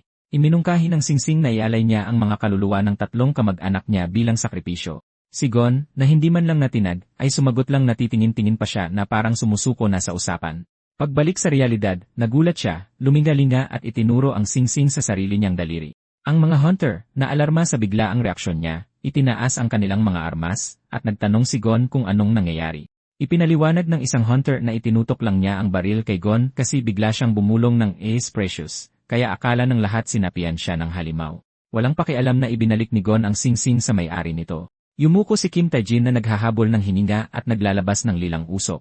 Nag-aalalang nagtanong ang kasamahan kung ayos lang siya. Ang mga mata niya sa ilalim ng maskara ay naging sobrang itim. Mula sa malayo, napansin ng grupo ang kalagayan ni Taijin at nagdesisyong mas mabuting umalis na agad sa takot na lumala ang sitwasyon kung hindi sila magmamadali. Nautal si Taijin na ayos lang siya at bumulong ng tungkol sa kailangang palitan ang purification filter ng maskara niya. Sumingit si Park Jun-sik at sinabing may mas simpleng solusyon. Biglang sumigaw ng babala ang isinumpang espada kay Gon, umiwas ka, host. Sumiklab ang kaguluhan, umalingaw-ngaw ang mga putok ng baril, tumalsik ang dugo, at nabigla ang grupo. Itinaas ni Joon-sik ang kanyang rifle at malamig na nag-asinta. Binaril niya si Gon, na tumakbo para makatakas, at tumalon palayo sa linya ng putok. Malamig na nagkomento si Joon-sik na huli niyang binaril si Gon dahil siya ang baguhan at nagulat nang makitang nakaiwas ito. Nataranta si Gon nang ma-realize na tinamaan ng bala ang purification filter ng maskara niya. Muntik na siyang mabaril sa galit, hinarap niya si Joon-sik, sumigaw na hindi katanggap-tanggap ang pagbaril sa sariling kakampi at nagtanong kung ano sa tingin niya ang ginagawa niya. Kalmado namang sumagot si Joon-sik na mas malaki ang kikitain niya kung sa kanya lang ang artifact kaysa hatiin sa 5 tao. Sumigaw si Gon na nasisiraan na siya ng bait at hinding-hindi siya palalampasin ng bureau dahil dito. Kalmadong nagpaliwanag si Joon-sik na sa sandaling bumalik siyang mag-isa dala ang artifact, sasarado na ang portal at ituturing ng system na cleared na ito. Idinagdag niya na walang makakaalam kung ano ang nangyari doon. Walang pag-aalinlangang idineklara niya na kailangan na lang mamatay ni Gaon at sumugod para umatake. Nakaiwas si Gaon sakto sa oras, at nagulat si Joon-sik sa bilis niya. Habang desperadong tumatakbo, naisip ni Gaon na ang lalaking ito ay ang mismong anyo ng kamalasan. Pumaling si Gaon sa gilid, halos hindi na nakatakas sa isa pang atake. Nang asar si Joon-sik at nagtanong kung hanggang kailan niya balak tumakbo. Tumalon ulit si Gaon at nabigla ang kanyang kalaban. Ibinato niya ang espada sa traidor na mabilis namang nakaiwas. Galit na tumakbo si Gaon palayo dahil nakaiwas ang gago. Sumigaw si Joon-sik na ang pagtapon sa kaisa-isang armas niya ay. Pero naputol ang sasabihin niya bago pa niya ito matapos. Yumuko si Gon, mahigpit na hawak ang isinumpang espada habang umiilaw ito ng pula. Mabilis niyang hiniwa ang lalaki. Walang kahirap-hirap na nahati ng taga niya ang armas nito. Gulat na tiningnan ng dalawa ang kanilang mga armas, tapos nagkatinginan sila. Grumiwi ang mukha ni Gon sa isang malapad at nakakakilabot ng ngiti na parang may nagbago sa loob niya. Sumugod siya na nakapaskil pa rin ang ngiti sa kanyang mukha, at halos hindi madepensahan ni Joon-sik ang sarili sa atake. Idineklara ni Gon na ang sugat sa likuran ay kahihiyan ng isang swordsman at hiniwa siya ng malakas. Sumigaw sa sakit si Joon-sik.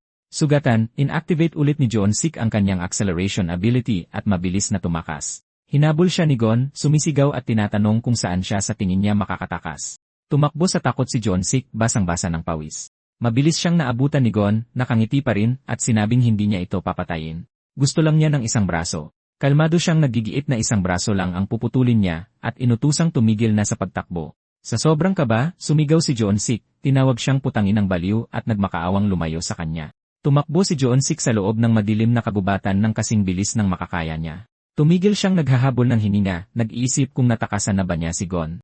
Sinusumpa ang sitwasyon, napagtanto niya na ang baliw ay siguradong nakain ng corruption pagkatapos tanggalin ang kanyang death mask, at natarantang naisip na sirarin ang sarili niyang maskara. Kung hindi siya agad aalis sa black zone, ganito rin ang mangyayari sa kanya. Nanlaki ang mga mata niya. Puta! Naalala niya ang singsing at nakita ang nakahandusay na katawan ni Kim Taijin sa di kalayuan. Sinisi niya ang sarili dahil hindi niya kinuha ang singsing bago siya tumakbo. Nagdangalit ang mga ngipin, nagdesisyon siyang kailangang bumalik, hindi maintindihan kung paano humantong ang lahat sa ganito. Biglang umalinggaw ang boses ni Gon sa likod niya. Ayan ka lang pala, Park Jun-sik. Sumigaw sa takot si Joon-sik at nagsimulang tumakbo ulit ng desperado. Balisa siyang nag-iisip na kailangan lang niyang mahanap agad ang artifact at tumakbo papuntang portal. Sa pagtakbo, nakita niya ang isa pang patay na hunter na may rifle sa tabi nito, ang baril ko. Kinuha niya ang armas mula sa patay niyang kasama, baliw na tumatawa at sumisigaw na siguradong patay na ngayon si Gon. Ngunit natigilan ang kanyang ngiti nang mapansin niyang may isang napakalaking nilalang na nakatayo sa kanyang harapan. Napaluhod siya, nanginginig, habang nakatitig sa maitim na figurang nakatayo sa ibabaw niya. Kasunod na lumantad ang katotohanan. Si Kim Tae-jin ito na tuluyan ng nilamon ng korupsyon, nababalot ng kulay ubing apoy habang nakababa ang maitim nitong kalmot. Napadaing si Jeon-sik sa matinding takot nang makilala niya ito, Mr. Kim. Walang pag-aatubili, umatake gamit ang maitim nitong kalmot ang halimaw na si Tae-jin, at tuluyang dinurog ang ulo ng taksil. Mula sa malayo, gulat na nakamasid si Gon. Buong lumantad ang halimaw na anyo ni Tae-jin, nagliliwanag ang kanyang mga mata at nag-aalab sa galit ang kanyang aura. Umuwol siya ng malakas habang nakatayo sa ibabaw ng nakabulagtang katawan ni Jeon-sik. Walang inaksayang oras, tumakbo si Gon sa likod ng bahay para magtago. Habang nakatago at mahigpit na nakahawak sa espada, madilim niyang napagtanto na tuluyan ng naging halimaw si Kim Tae-jin. Tuluyan na siyang nagpalamon. Muntik nang madaplisan ang nagtatago niyang mukha ng kalmot ng halimaw, at napaisip si Gon kung paano ito naging napakabilis gayong halos hindi ito makatayo kanina. Nang mapansin ang kamay ng halimaw, napagtanto ng espada na suot ni Tae-jin ang singsing ng Goblin Shaman. Siguradong nagpadala siya sa tukso ng singsing noong bingit na siya ng kamatayan. Sa isang flashback, umalingaw ang pangako ng singsing. Ibibigay nito ang anumang kahilingan basta't ialay bilang sakripisyo ang 3 kaluluwa ng sarili niyang kauri. Napaatras si Gon sa takot. Hindi maaari. Lumantad na ang katotohanan. Isinakripisyo ni Tae-jin ang ibang hunters at hinigop ang kapangyarihan ng singsing. Habang nakatago at pinagpapawisan ng malamig, napaisip si Gon kung ano ang dapat gawin. Walang awang pinaghahampas ni Tae-jin ang patay na lalaki. Hindi siya tumitigil, nilamon ng galit na ayaw umalis sa kanyang puso. Sa isang nakakatawang pagkakataon, kalmadong nagmungkahi si Gon na dapat na silang tumakas. Sumigaw ang espada at sinabing, hindi, kailangan niyang lumaban. Desperadong nakipagtalo si Gon na kahit uhaw pa siya sa dugo, mamamatay siya kapag ginawa niya yon. Itinama siya ng espada. Hindi lang ito uhaw sa dugo. Kung ganito kalala ang pagbabago ng halimaw, wala na tayong takas kahit tumakbo pa tayo. Idinagdag pa nito na mas tumalas ang mga pandaman ng halimaw, kaya hindi rin ubra ang pagtatago. Sarkastikong nagtanong si Gon kung may mas maganda ba itong naisip. Madilim na nagmungkahi ang espada na manindigan siya at mamatay tulad ng isang mandirigma. Sinagot lang ito ni Gon ng pananahimik. Sumugod ang halimaw, winawasak ng mga kalmot nito ang pader. Muntik nang abutan si Gon na mabilis na nagtago sa likod ng puno. Huminto ang halimaw at suminghot-singhot sa paligid. Napatanong si Gon kung siya ba ang hinahanap nito. Mabilis na nag-isip, tinawag niya ang espada sa pangalan nito. Hoy, Hukro! Sabi mo mas lumalakas ka kapag umiinom ka ng dugo. Tama ba? Sabik itong sumang-ayon na tama nga iyon. Gumawa ng masama at uminom ng dugo para nang hindi na hinintay na matapos ito magsalita, tumakbo si Gon at ibinaon ang talim sa katawan ng goblin na namatay kanina. Nag-react ang espada, teka hindi ba ito yung goblin kanina? Inulit niya ang pagsaksak sa iba pang mga bangkay ng goblin na nakakalat sa paligid pero mas kaunti ang nakuha niyang kapangyarihan kaysa sa inaasahan at labis siyang nagtaka.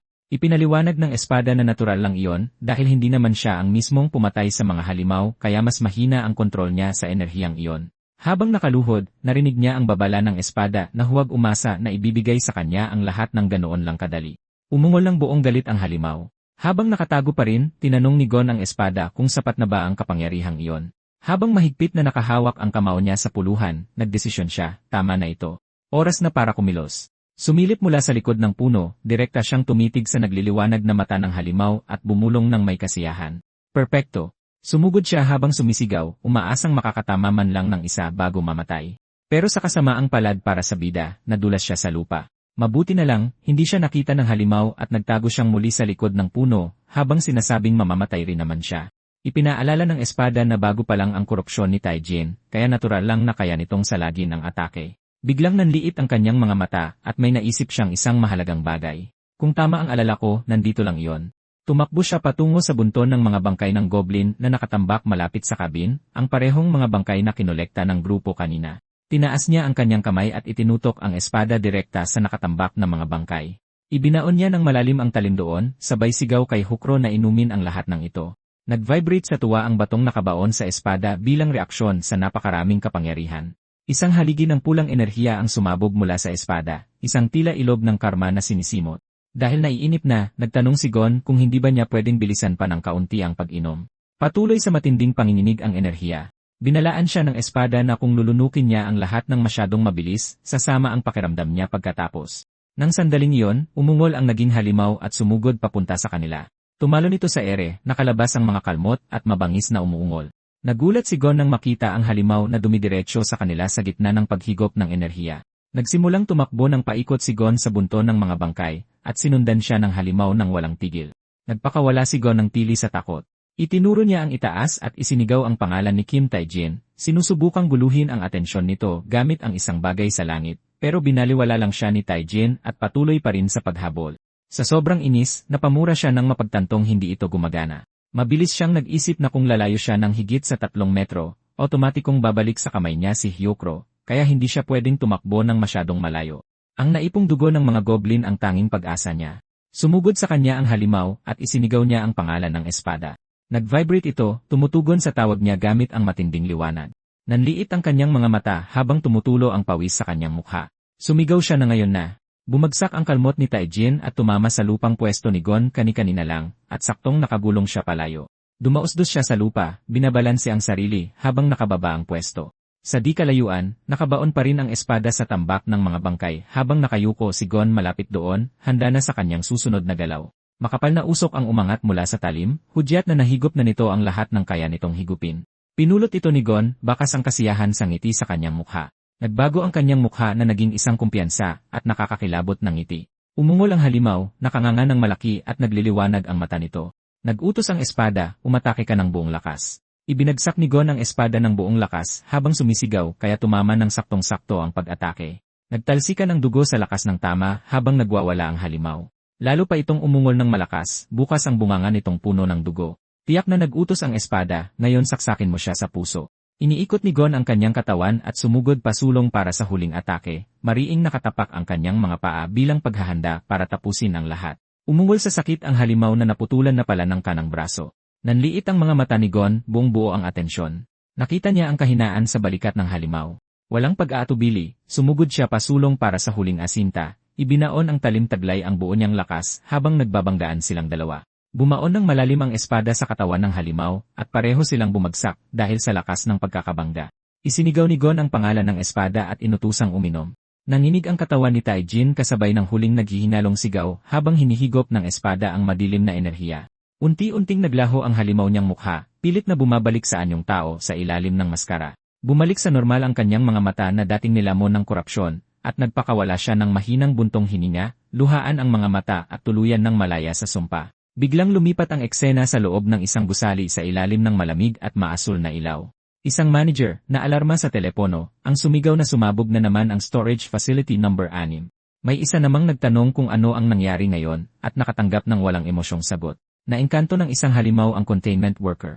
Nagreklamo siya na lagpas na sila sa kapasidad, at nagtanong kung kailan sila magtatayo ng bagong storage facility. Sumagot ang kasamahan niya na wala siyang ideya dahil wala na raw bakanteng lupa. Isang grupo ng mga ahente at sundalo ang naglakad sa koridor. Nagrereklamo ang boss na nakakaengkanto pa rin ng tao ang mga buwisit na halimaw kahit nakakulong na sila sa mga shelter. Ipinakita sa isang karatula ang lokasyon, Shelter 6. Makikita natin sina Kang Chinghua at Park Do-kyung doon. Sabi ni Park, Manager Kim, nandito ka na pala. May nagtanong kay Team Leader Park kung nasaan na ang iba pang kasamahan nila. Sumagot siya na papunta na sila, at sa sandaling makarating ang lahat, papasok sila para kontrolin ang sitwasyon, kaya dapat maghanda ang lahat. Galit na nagreklamo ang isa sa mga ahente na dapat may sariling basurahan ang mga halimaw na yon. Sarkastiko namang idinagdag ng isa pa na maganda sana kung pwede na lang silang itapon lahat. Sa huli, tahimik na lang nanood si Do-kyung. Pabalik sa kakahuyan, nakahinga ng maluwag si Gon, tinitingnan ang singsing ng Goblin Shaman na nakuha niya sa kanyang mga daliri. Tahimik na inuulit ang salitang basurahan bago tuluyang gumaan ang pakiramdam niya. Nakatayo sa tabi ng walang malay na katawan ni Kim Tae-jin, na ngayon ay malaya na sa korupsyon. Hawak niya ang duguan niyang espada at pagod na napaisip kung tapos na ba ang lahat. Pabalik sa base, naglabas ng sinag ng liwanag ang karma scanner sa ibabaw ng kamay ni Gon. Binasa ng malakas ni Do-kyung ang resulta, 1,865 at seryosong sinabi na mas bumaba pa ito kaysa noon. Nakaupo sa interrogation room, ipinaliwanag niyang nasa 6,300 ang index nang bumalik si Gon mula sa portal, pero sa napakaikling panahon, bumagsak na ito sa 1,800. Kinikilala niyang madaling tinanggihan ni Gon ang kontrata ng mga isinumpang artifact. Kinumpirma ito ni Gon gamit ang isang simpleng. Idinagdag ni Do-kyung na nagawa pa niyang ibalik sa normal ang isang taong nilamon na ng korupsyon. Tumingin siya ng diretsyo sa kanya, at sinabi ni Do-kyung na kung totoo ang lahat ng ito, may hihilingin siya. Tinanong niya si Gon kung gusto ba nitong maging basurahan ng bureau. Naguguluhan, inulit ito ni Gon nang hindi naintindihan, isang basurahan. Nahihiya, mabilis na itinama ni Do-kyung ang sarili niya, at ipinaliwanag na ang gusto niya sanang itanong ay kung handa ba si Gon na maging storage vault 7 ng bureau. Maseryosong nagpatuloy si Do-kyung. Ang ibalik sa normal si Kim Tae-jin, na tuluyan ng nilamon ng korupsyon, ay isang hindi pa nangyayaring pangyayari. Ipinaliwanag niyang may mga bihirang isinumpang kagamitan na kayang humigop ng karma, pero ang paghigop ng malaking halaga nito ay karaniwang nakokorap sa taong gumagamit sa kanila. Gayunpaman, hindi nakakaranas ng korupsyon si Gon kahit na humigop siya ng malaking halaga ng karma, at kaya niya itong tunawin sa napakabilis na paraan. Bukod pa rito, sobrang baba ng kanyang baseline karma index, nasa 0.58 lang. Inanunsyo ni Do-kyung na batay sa iba't ibang pagsusuri, ang naging konklusyon nila ay may immunity si Gon laban sa korupsyon. Idinagdag niya na sa kapangyarihang ito, napakaraming tao ang maililigtas ni Gon at baka mailigtas pa niya ang buong South Korea. Pinoproseso ang impormasyon, tahimik na inulit ni Gon ang immunity sa korupsyon at tinanong kung ano ang ibig niyang sabihin sa storage vault. Ipinaliwanag ni Do-kyung na nagpapanatili ng mga vault ang bureau para itago ang mga mapanganib at isinumpang artifact gaya ng mga espada, korona, punyal, at maskara na nababalutan ng madilim na enerhiya. Ngunit ang pagtatago ng isang artifact ay nagkakahalaga ng 10 milyong won. Tinaas niya ang kanyang kamay, inalok na kung pumayag si Gon na pangalagaan ang mga isinumpang artifact, babayaran siya ng bureau ng storage fee na aabot ng 5 milyong won kasama ang lahat ng kinakailangang suporta. Lumaki ang mga mata ni Gon, labis na nagulat, 5 milyon. Lumutang ang isipan niya sa isang napakagandang panaginip, iniisip kung gaano karaming Hamdirya Burger ang mabibili niya sa ganoong kalaking halaga. Pagbalik sa realidad, humingi siya ng ilang oras para pag-isipan ang bagay na ito. Inamin ni Do-kyung na kahit sila ay hindi lubos na naintindihan ang kondisyon niya at sinabing naintindihan nila ang pag-aalinlangan nito. Idinagdag niyang kailangan din nilang mag-ulat sa mga nakatataas sa kanila at nagmungkahi ng 1 linggong palugit. Sumang-ayon si Gon at tiniyak sa kanya ni Do-kyung na asikasuhin din nila ang paghahanda ng mga kinakailangang pagsusuri at eksaminasyon. Tumango lang si Gon, tahimik na sumasang-ayon. Lumipat ang eksena sa opisina ng direktor. May pagdududang tinanong ni Oh Kyung-bae, ang direktor ng Hunter Administration Bureau, kung may katuturan ba yon. Hindi makapaniwalang inulit niya na ang paunang karma index ay 0.58 at bumagsak ito mula 6,000 hanggang 2,000 sa loob lang ng ilang oras. Tiniyak sa kanya ni Do-kyung na personal niya itong na-verify at siguradong sigurado siya dito. Nanatiling tahimik ang direktor, kahina-hina lang nakatitig sa kanya. Ipinaliwanag ng pagsasalaysay, humigit kumulang 10 taon na ang nakalipas simula nang ikonekta ng mga portal ang mundo sa mundo ng kadiliman. Nakadiskubre ang sangkatauhan ng hindi mabilang na mga bagong materyales at yaman sa mga dark zone, at ipinagdiriwang ng mga siyentipiko ang bawat bagong tuklas. Pero kasabay nito, patuloy na dumami ang bilang ng mga isinumpang artifact, na nagbunsod ng mga mas malalakas na corrupted na mandirigma. Dahil dito, naiwang punong-puno ng mga isinumpang artifact ang South Korea. Naiinip na tinapik-tapik ng mga daliri ng direktor ang ibabaw ng mesa. Seryoso niyang pinag-iisipan ang sitwasyon. Ang isang taong humihigop ng karma at tumutunaw dito sa ganito kaikling panahon ay hindi pa nangyayari. Iminungkahi ni Do-kyung na magsagawa ng unang pagsusuri gamit ang isang volunteer na ahente mula sa sarili niyang koponan, at ipinaalam niya na pumayag na ring makipagtulungan ang Quarantine Division. Hinampas ng direktor ang kamay niya sa mesa. CJ. Nagdesisyon siya na dahil wala ang pinuno ng Special Affairs Division, si Do-kyung, bilang leader ng Team 2, ang magiging responsable sa mga desisyon ng division pansamantala. Dinuro niya ito, at mahigpit na nag-utos, gawin niyo ang pagsusuring ito. 4 na araw ang lumipas, dumating si Gon sa gusali ng bureau, naglalakad sa lobby kasama ng iba pang mga ahente. Binati ni Do-kyung si Gon, at tinanong kung naging maayos ba siya. Sumagot si Gon na naging maayos naman siya, sinasabing gumagawa siya ng ilang misyon bilang hunter sa iba't ibang lugar at masayang binanggit na kamakailan lang ay ginising din niya ang kanyang mana. Nagulat, tinanong ni Do-kyung kung talagang nagising na niya ito. Kinumpirma ni Gon na tinunaw ng kanyang hukro ang nahigop na karma, kaya nagising din ang sarili niyang mana. Pagkatapos ay tinanong niya kung kamusta na ang hunter na si Kim Tae-jin. Inamin niyang hindi pa rin niya ito nabibisita sa ospital. Tiniyak sa kanya ni Do-kyung at sinabing walang dapat ipag-alala. Gumaling na si Tae-jin at naikabit na rin muli ang kanyang braso sa pamamagitan ng operasyon. Nakahinga ng maluwag, nagkomento si Gon na nakakagaan ng loob marinig iyon. Bumukas ang mga pinto ng elevator sa isang bagong palapag at nag-usyoso si Gon sa paligid. May isang grupong naghihintay sa kanila, mga armadong sundalo, isang lalaking nakasuit at si Kang Ching-hwa. Medyo nahiyang binati sila ni Gon. Masayang tinanggap siya ng lalaking nakasuit na tinawag pa siya sa pangalan. Nagpakilala siya bilang Kim Yun-ho, ang pinuno ng Quarantine Division ng Bureau. Nakipagkamay sa kanya si Gon at nagpakilala bilang Yon-gon. Pinauna sila ni Yun-ho sa paglalakad na humiling na sumunod sila sa kanya. Inalok niya sila ng isang tour sa storage vault 6 ng South Korea, habang nakaturo sa isang nakaparadang military jeep sa malapit. Umandar ang sasakyan sa isang napakalaking underground complex na puno ng mga estante. Bilib na nagkomento na kahit nasa ilalim ng lupa, nakakagulat na mataas at maluwag ang lugar, at nagtanong kung may dahilan ba rito. Ipinaliwanag ni Jung-ho na kung masyadong malapit sa isa't isa ang mga isinumpang artifact, pwede itong magdulot ng isang chain reaction. Kapag naengkanto ang isang tao at nakakuha ng isa sa kanila, susubukan din nilang kunin ang iba pang mga isinumpang artifact na nasa malapit. Nagulat si Gon sa nalaman. Huminto sila sa harap ng isang malaking bloke. Nagulat si Gon nang mapansin niyang tuluyan itong selyado sa konkreto. Kinumpirma ni Jung-ho na kahit ang isang karaniwang tao ay hindi ito masisira kahit napukpukin ito ng 100 araw na diretsyo, at sa loob, mayroon pang isang matibay na steel vault para sa dobleng proteksyon. Huminto ang jeep at masayang bumaba si Jung-ho. CJ, nagmungkahi siyang maglabas agad ng ilang artifact para subukan, habang marahang tinatapik ang isa sa mga blok ng konkreto. Paano kaya ito? Labis na nagalit sina Dokyung at Chinghua. Nagsimula silang dalawa na pukpukin ang bato ng buong lakas. Ipinaliwanag ni Jung-ho na dahil nakatago ng mas malalim sa loob ng vault ang mga tunay na mapanganib na artifact, magsisimula muna silang subukan ang mga low-grade na artifact. Bigla siyang huminto nang makaramdam ng kakaiba, habang tumutulo ang pawis sa kanyang mukha. Naalarma, tinawag niya si Gon. Ngunit tumalo na si Gon papasok sa jeep, sumisigaw habang mabilis na umaandar palayo ang sasakyan. Naguguluhang lumingon si Yunho para panoorin ang pagtakas. Nagkatinginan sila ni Dokyung na parehong natataranta. Anong ginagawa niya? Baka naman sinusubukan niyang kunin ang mga mataas na uring artifact sa loob ng vault. Humaharurot ang jeep na minamaneho ng sinasapian na si Gon, puno ng kadiliman ang kanyang mga mata, habang umaalingaw-ngaw ang isang nakakatakot na boses, "Halika, lumapit ka sa akin." Naging isang baliw na ngiti ang kanyang mukha, umiilaw ng violet ang mga mata, nakalabas ang dila, at nakakapit ang mga kamay sa manibela na parang mga kuko. Tumunog ang alarma. Sumigaw ang isang empleyado sa radyo na may pumasok na nanghihimasok sa Restricted Zone 2. Dumiretso ang jeep sa Special Restricted Zone at binasag ang mga harang. Lumusot ito sa harang nang hindi man lang bumabagal.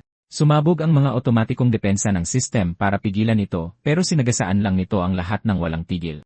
Sa control room, natatarantang sumigaw ang isang technician na nasira na ang harang sa kalsada. Masyadong mabilis ang reaksyon ng nanghihimasok. Takot na nag-react ang dalawang empleyado. Paano siya nakakaiwas na parang alam na niya kung saan tatama ang lahat? Na-realize ito ng isa sa kanila. Ang halimaw sa loob niya ang nagtuturo ng daan. Inutusan sila ng isang ahente na paganahin ang armored door number 7 at sumigaw na kailangan nilang pigilan siya roon kahit anong mangyari. Patuloy sa pagharurot ang jeep sa tuwid na koridor papunta sa armored door. Mariing inapakan ng isang paa ang silinyador. Mas lalo pang bumilis ang sasakyan, tumitili ang mga gulong habang sumasara ang pinto sa unahan. Naging isang baliw na ngiti ang mukha ng sinasapiang si Gon, nababasag sa kabaliwan ang kanyang mga mata habang sumisigaw na walang makakapigil sa kanya. Bumbangga ang jeep ng harapan sa armored door, na nagdulot ng isang nakakabulag na pagsabog. Tumilapon ang sasakyan sa ere at bumaligtad dahil sa lakas ng pagbangga. Bumagsak ito at nag-slide sa sahig kaya kumalat ang mga debris sa paligid. Gumapang palabas si Gon mula sa pagkawasak, hawak pa rin ang isinumpang espada habang umuungol sa sakit. Habol ang hininga, pinunasan niya ang pawis sa noo dahil nakaligtas siya sa kamatayan. Nagmayabang ang espada na kung hindi siya nakapagpagising ng level 1 na mana ay mamatay sana siya at nabuhay lang siya dahil dito. Saglit na bumalik sa normal ang kanyang mukha habang tumutulo pa rin ang pawis. Pero naglakad siya palapit sa isang madilim na pedestal na nakatayo sa gitna ng pagkawasak na tila inaakit siya. Nanlaki ang kanyang mga mata. Oh, oh, ho. Kumapit siya sa salamin na parang may sakit, masayang sumisigaw na nahanap na niya ito at tinawag ang gamit na kanyang kayamanan. Sa totoo lang, ilang hakbang na lang at magiging psychopath na ang bida. Umiilaw ng matinding pula ang talim ng espada na pumipintig sa kapangyarihan.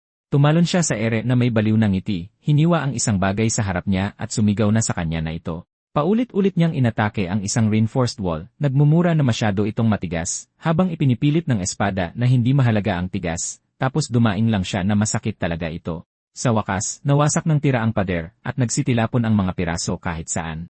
Nakanganga siyang nagsimulang sumigaw ng, "Akin," pero may boses na pumutol sa kanya, "Diyan ka lang." Lumitaw si Kingwa, umiilaw ng asul ang kanyang gauntlet at tinawag siya sa kanyang buong pangalan. Binalaan niya ito na lumayo kung hindi ay babaril siya. Naguluhan si Gon at pinihit ang kanyang ulo, at mahigpit niyang inulit ang utos na lumayo ito. Hindi pinansin ang babala, sumigaw siya, "Ang kayamanan ko." Naghanda si Kingwa habang nagkakarga ng tira ang kanyang armas. Isang malakas na pagsabog ng enerhiya ang sumambulat, sinira ang lahat sa paligid nila pagtama nito. Nayanig ang buong lugar sa lakas ng tira ni Kinggewa, nilipad ang kanyang buhok mula sa mismong lakas ng pagsabog.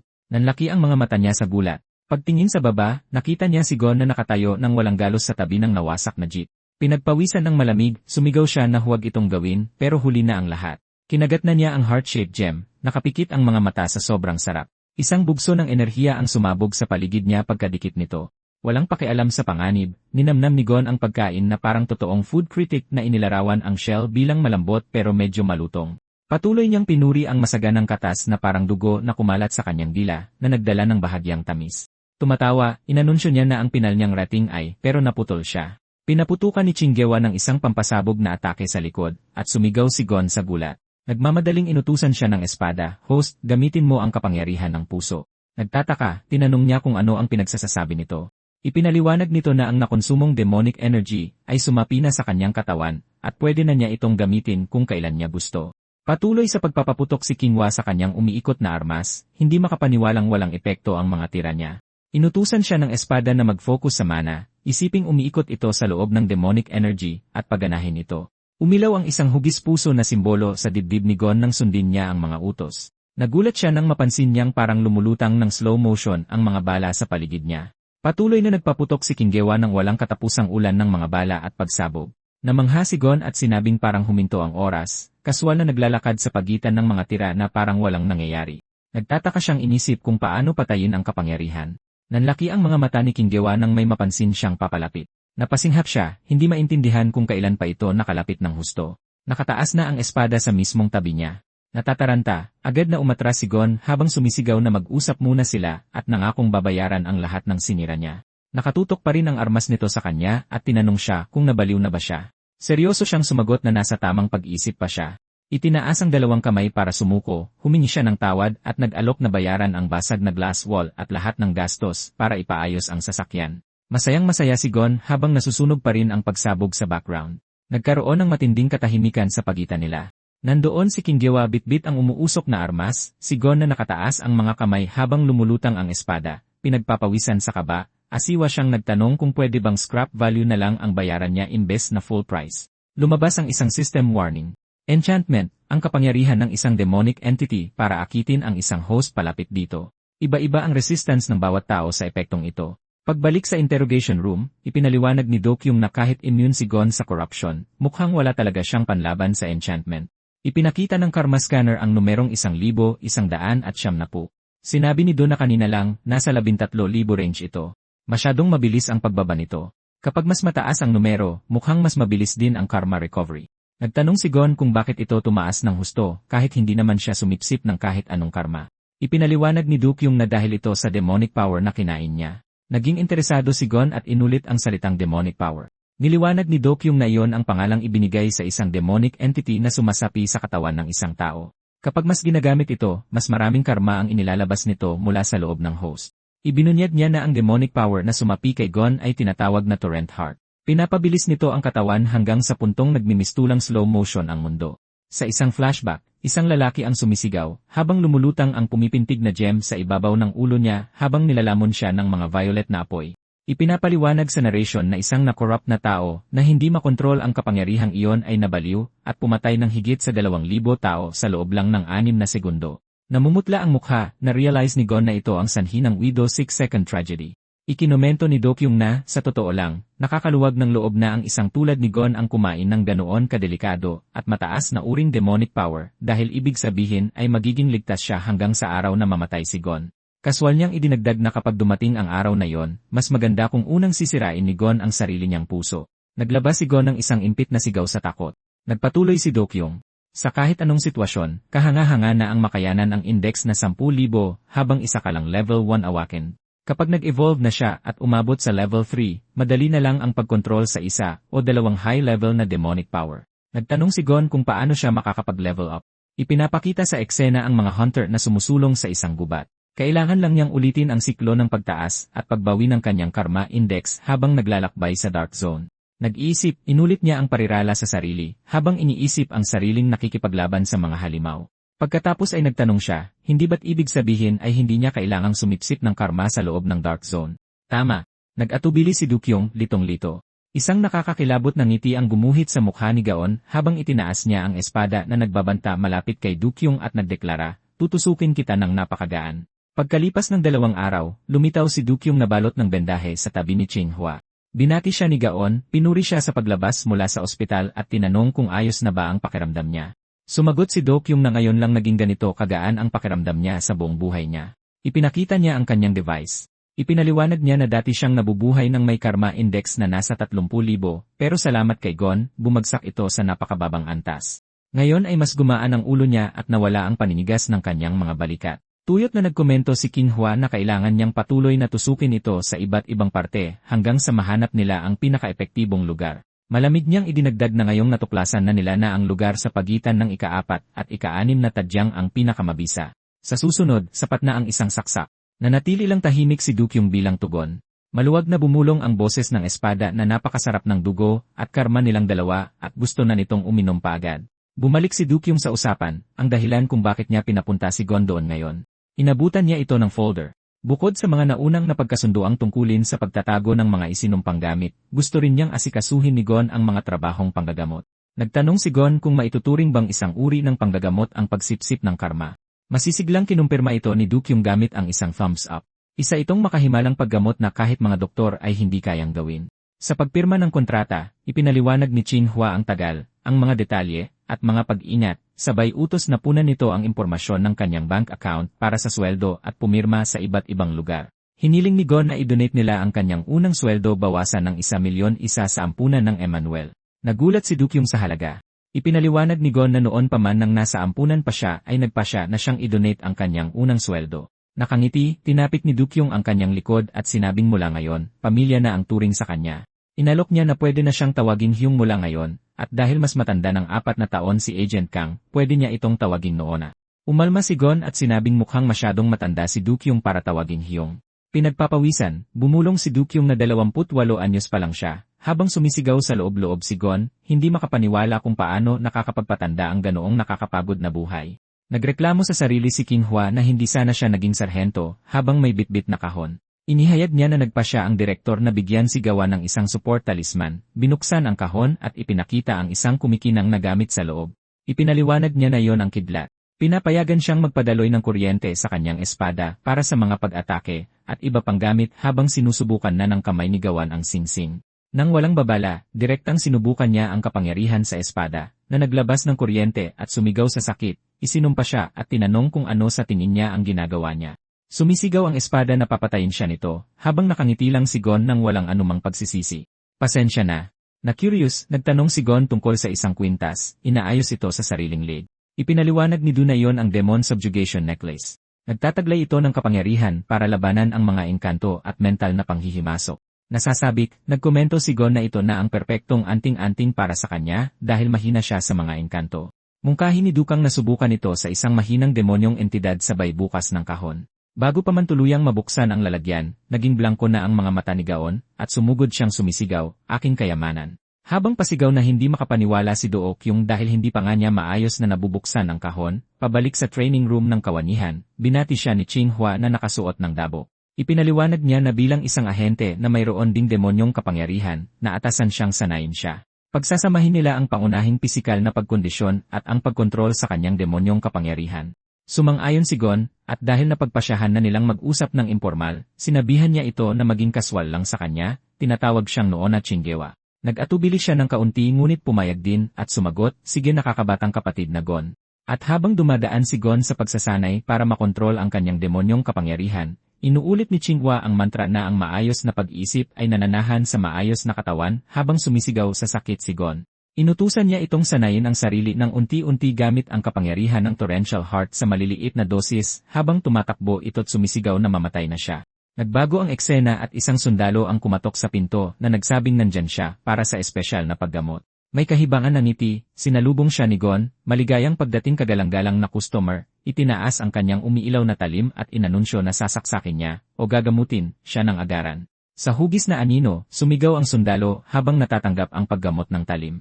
Isang teksto ang nagpaliwanag, nag-umpisa ring magtrabaho si Gon bilang manggagamot na nag-aayos ng karma ng mga sundalo. Bigla na lang, isang galit na opisyal ng militar ang pumasok sa pinto, sumisigaw ng mga mura. Kinumpronta ng isang grupo ng sundalo si Senggejua, at inakusahan silang inaakit ang kanyang mga tauhan, at iniiwan silang lahat na naospital gamit ang palusot na espesyal na paggamot. Sa kalmadong paraan, pinakiusapan ni Senggejua si Colonel Zhou Yanghi na kumalma, ipinaliwanag na ang mga sundalong pormal lang na humiling ng sibilyang pangangalagang medikal ang ginamot nila. Umalulong sa galit ang koronel. Anong klaseng paggamot ang kinapapalooban ng pagsaksak sa mga tao, at iniiwan silang na ospital, mga sinungaling? Maliwanag niyang sinabi na ipinagbabawal ito. Walang takot na sinagot ito ni Senggejua na ang paghingi ng paggamot sa labas ng ospital ng militar ay sariling desisyon ng mga sundalo at na nakatanggap pa nga sila ng mga opisyal na dokumento ng medikal na kahilingan.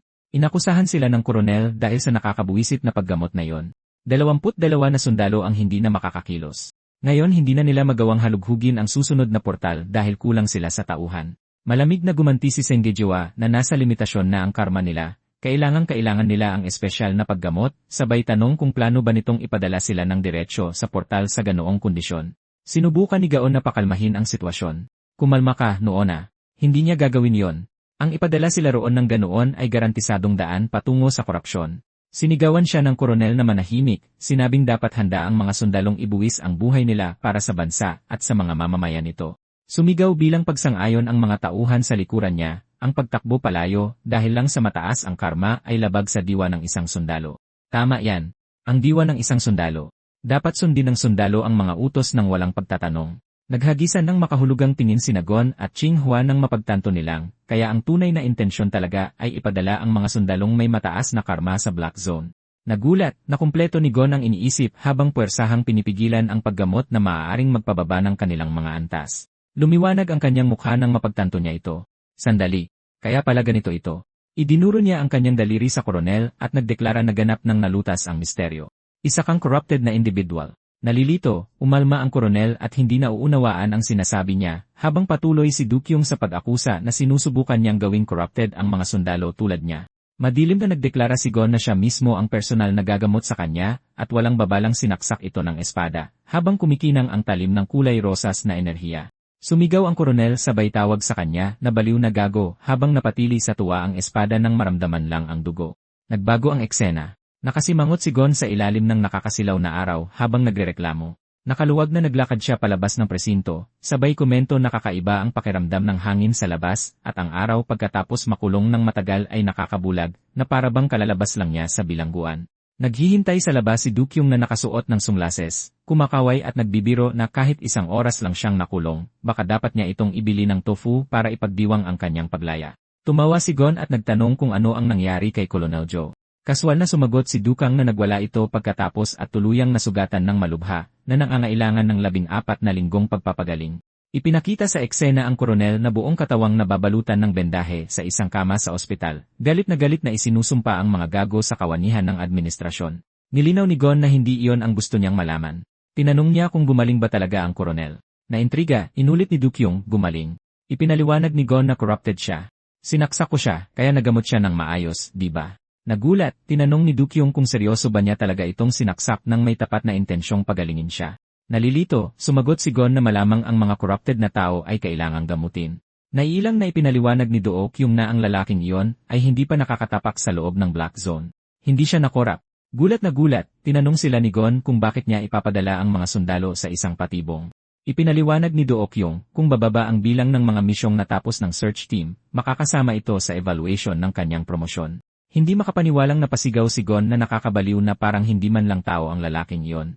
Nagkibit balikat si Dukyong, ganyan talaga sa militar. Nakahinga ng maluwag si Gon at napabulong na buti na lang at isa siyang hunter. Sa pag-iba ng usapan, binalaan siya ni Dukyong na may misyon sila ngayon sa Black Zone at kailangan niya ang tulong ni Gon. Ipinakita sa huling eksena ang lokasyon ng portal, mga tolda, mga sundalong nakabantay, at ang kulay lila na liwanag ng portal sa malapit na handa na para sa susunod na misyon. Binati ni Gon si Dukyong na tumugon lamang nang nandito ka na. Ipinakilala niya sila. Ito ang unang beses nilang formal na magkikita. Tama ba? Pagkatapos ay ipinakilala niya ang mga miyembro ng Special Missions Team 2 na sina Agent Jiang Tai-sik at Agent Min Do-hyun.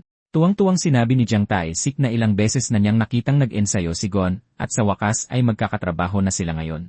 Simpleng ipinakilala ni Min Do-hyun ang kanyang sarili, maikli at malinaw. Binati sila ni Gon at sinabing sana ay magkaroon sila ng magandang samahan sa araw na iyon. Binalaan naman sila ni Dukyong na medyo naging komplikado ang mga bagay-bagay. Tinanong ni Gon kung bakit. Sa harapan nila, umiilaw ang kulay lilang portal habang napapaligiran ng mga sundalo at ni Ching Hua. Idineklara niya na ang Special Missions Division ang dapat na nag-aayos sa paglilinis ng portal na yon. Galit na sumigaw ang isang sundalo na binalaan na niya sila. Hindi pa tapos ang paghahanap at hindi siya pwedeng pumasok. Kinuwestiyon ni Chinggewa kung bakit kahit 3 araw nang bumukas ang portal ay hindi pa rin tapos ang paghahanap. Nagreklamo siya na may nangyaring hindi inaasahang sitwasyon na naging dahilan ng pagkaantala. Napansin ni Gon ang mga sugatang sundalo sa paligid nila at napagtantong kakaiba ang presensya ng militar doon. Ang isa sa kanila na nakasandal sa saklay ay nagtanong kung mula ba siya sa Special Missions Division. Naamoy ng espada ang amoy ng dugo sa. Formal na ipinakilala ni Dukyong ang kanyang sarili bilang Kapitan Park Dukyong, ang leader ng Special Missions Team 2, at nagtanong kung kailan magsisimula ang paglilinis sa portal dahil mahalaga ang bawat oras. Sumigaw ang mukhang barumbadong sundalo na nagpapaliwanag sa harap ni na Dukyong, Gon, at ng sugatang lalaki na ang company commander ang humaharang sa entrance ng portal. Dumaing sa sakit ang sugatang sundalo at sinabing nakulong pa rin sa loob si Sergeant Baek Jinsung. Nasa sukdulan na ang kanyang karma level at kung hindi nila siya ililigtas agad, maaari siyang makorak. Napakunot noo si Gon at bumulong na sinabihan nila ang sundalo na bumalik mamaya at nagtaka kung sinusubukan nilang pagtakpan ang kaso imbes na iligtas ang naiwang tao. Dumausdos ang mga daliri niya sa screen ng kanyang telepono. Taglay ang isang nakakakilabot ng ngiti, ipinakita niya ang device. Iniwan nilang mamatay ang sundalo, ngunit humiling ng espesyal na paggamot ang mga opisyal para sa kanilang sarili. Mas lumapad pa ang kanyang ngiti, at kinausap ang espada, Torrential Heart, nauuhaw ka ba? Sabik itong sumagot na palagi itong nauuhaw at humihingi ng dugo. Galit na sumigaw ang opisyal na humaharang sa entrance na siya ang commander na namumuno roon. Kung sinabi niyang walang papasok, walang papasok. Habang hawak ang telepono, nakilala siya ni Gon. Company Commander Park Man-ho, tama. Humiling ka rin ng espesyal na paggamot, hindi ba? Nandito ka mismo sa listahan. Napaatras sa gulat ang commander. Ano? Sa sumunod na sandali, sabay silang sumigaw habang tinutusok ng talim ng isinumpang espada ang commander at inihayag ng caption, sinisimulan na ang paggamot na ikaw mismo ang humiling. Napaatras sa takot ang mga sundalo nang makilala ulit ang baliw na si Raulong iyon. Napabulong ang isa sa kanila na hindi pa pala sapat sa kanya si Colonel Zhou Yanghe. Nakangiti, muling chinek ni Gon ang kanyang telepono. Ang susunod na commander na namumuno ay si First Lieutenant Zhu Yangwu na nagulat nang mapagtanto niyang siya ang susunod sa listahan. Na may malademonyong iti sa kanyang mukha, tinanong ni Gon kung humiling din ba ng paggamot ang tinyente bago ibaon sa kanya ang talim. Sumigaw sa sakit ang tinyente habang bumabagsak, samantalang nakatitig sa gulat ang ibang mga sundalo. Napabulong si Gon habang hinahanap ang susunod na target, ang susunod na commander. Tinapos niya ang nasa isip niya na may mas malapad pang ngiti, o mas magandang sabihin na ang susunod na pasyente. Tumakbo siya ng pasugod habang tumatawa, at sumisigaw na gagamutin niya silang lahat na nagkakalat ng kaguluhan. Kabadong nagtaka ang mga nanonood sa malayo kung ayos lang ba talagang hayaan siyang gawin yon. Sa tabi ni Dukyong, walang emosyong tinanong ni Qinghua kung maituturing ba talaga yon bilang medical treatment. Seryosong kinumpirma ni Dukyong. Totoong medical treatment iyon. Nagbago ang eksena kung saan naglalakad ang team sa loob ng kabubatan ng Black Zone. Nangunguna si Dukyong na sinusundan ni Gon, Jiang Taisik, Min Do-hyun at Qinghua. Binalaan niya sila, tandaan niyo ito. Ipinaliwanag niya na ang kanilang misyon ay linisin at isara ang portal, at kung maaari, iligtas ang nawawalang si Sergeant Baek. Idinagdag ni Qinghua na base sa mga ulat, mag-isa siyang pumasok sa loob ng hamog. Posibleng naengkanto siya. Naguguluhang nagtanong si Gon kung bakit hindi sila nakasuot ng gas mask. Ipinaliwanag ni Qinghua na kapag nag-awaken na ang isang tao, hindi na ito kailangan. Bigla siyang nagulat at sumulyap sa kanyang likuran kung saan mahigpit na hawak ni Min Do-hyun ang kanyang espada. May na-detect ang device sa kanyang pulso na nasa 500 metro sa unahan. Nakumpirma ang thermal signature ng isang buhay na nilalang. Gumawa ng mabilis na mga senyas sa kamay si Dukyong para utusan ang grupo ng may katumpakan.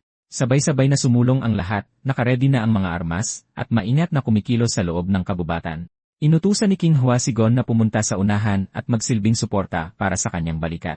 Hindi masyadong nauunawaan, sumunod siya at tinanong kung ganito ba dapat habang ipinapatong niya ang malaking rotary weapon sa kanyang balikat. Naglabas ng usok ang dulo ng baril na nakatutok sa harapan. Nagpakawala siya ng isang mapaminsalang ulan ng mga bala at pagsabog. Sumabog ang sunod-sunod na atake ni James Chua laban sa mga werewolf na umalulong sa sakit sa gitna ng apoy. Isang asong lobo ang sumugod kay Gon. Diretso siyang nakatitig sa isa sa mga asong lobo habang pinagpapawisan. Sinalag ni Jiang Taisik ang isang atake gamit ang kanyang kalasad, pagkatapos ay napatumba niya paatras ang dalawang asong lobo sa pamamagitan ng isang hampas mula sa kanyang kalasad. Iwinasiwas niya ang isang kadena na may bola na puno ng tinik sa dulo. Tumpak na tumama ang pag-atake, na nagpatumba sa maraming kalaban ng sabay-sabay. Ibinaon ni Min Do-hyun ang kanyang sibat sa isa pang sumusugod na asong lobo. Mula sa malayo, pinapanood ni Dukyung ang eksena at nagtanong kung dapat ba siyang tumulong din. Sumigaw si Taisik sa kanya na huwag nang makialam. Trabaho ng leader ang mag-utos, hindi ang makipaglaban. Idinagdag pa ni Qinghua na dahil nasa loob sila ng kabubatan, magdudulot lang siya ng mas maraming gulo kung sasali siya sa laban.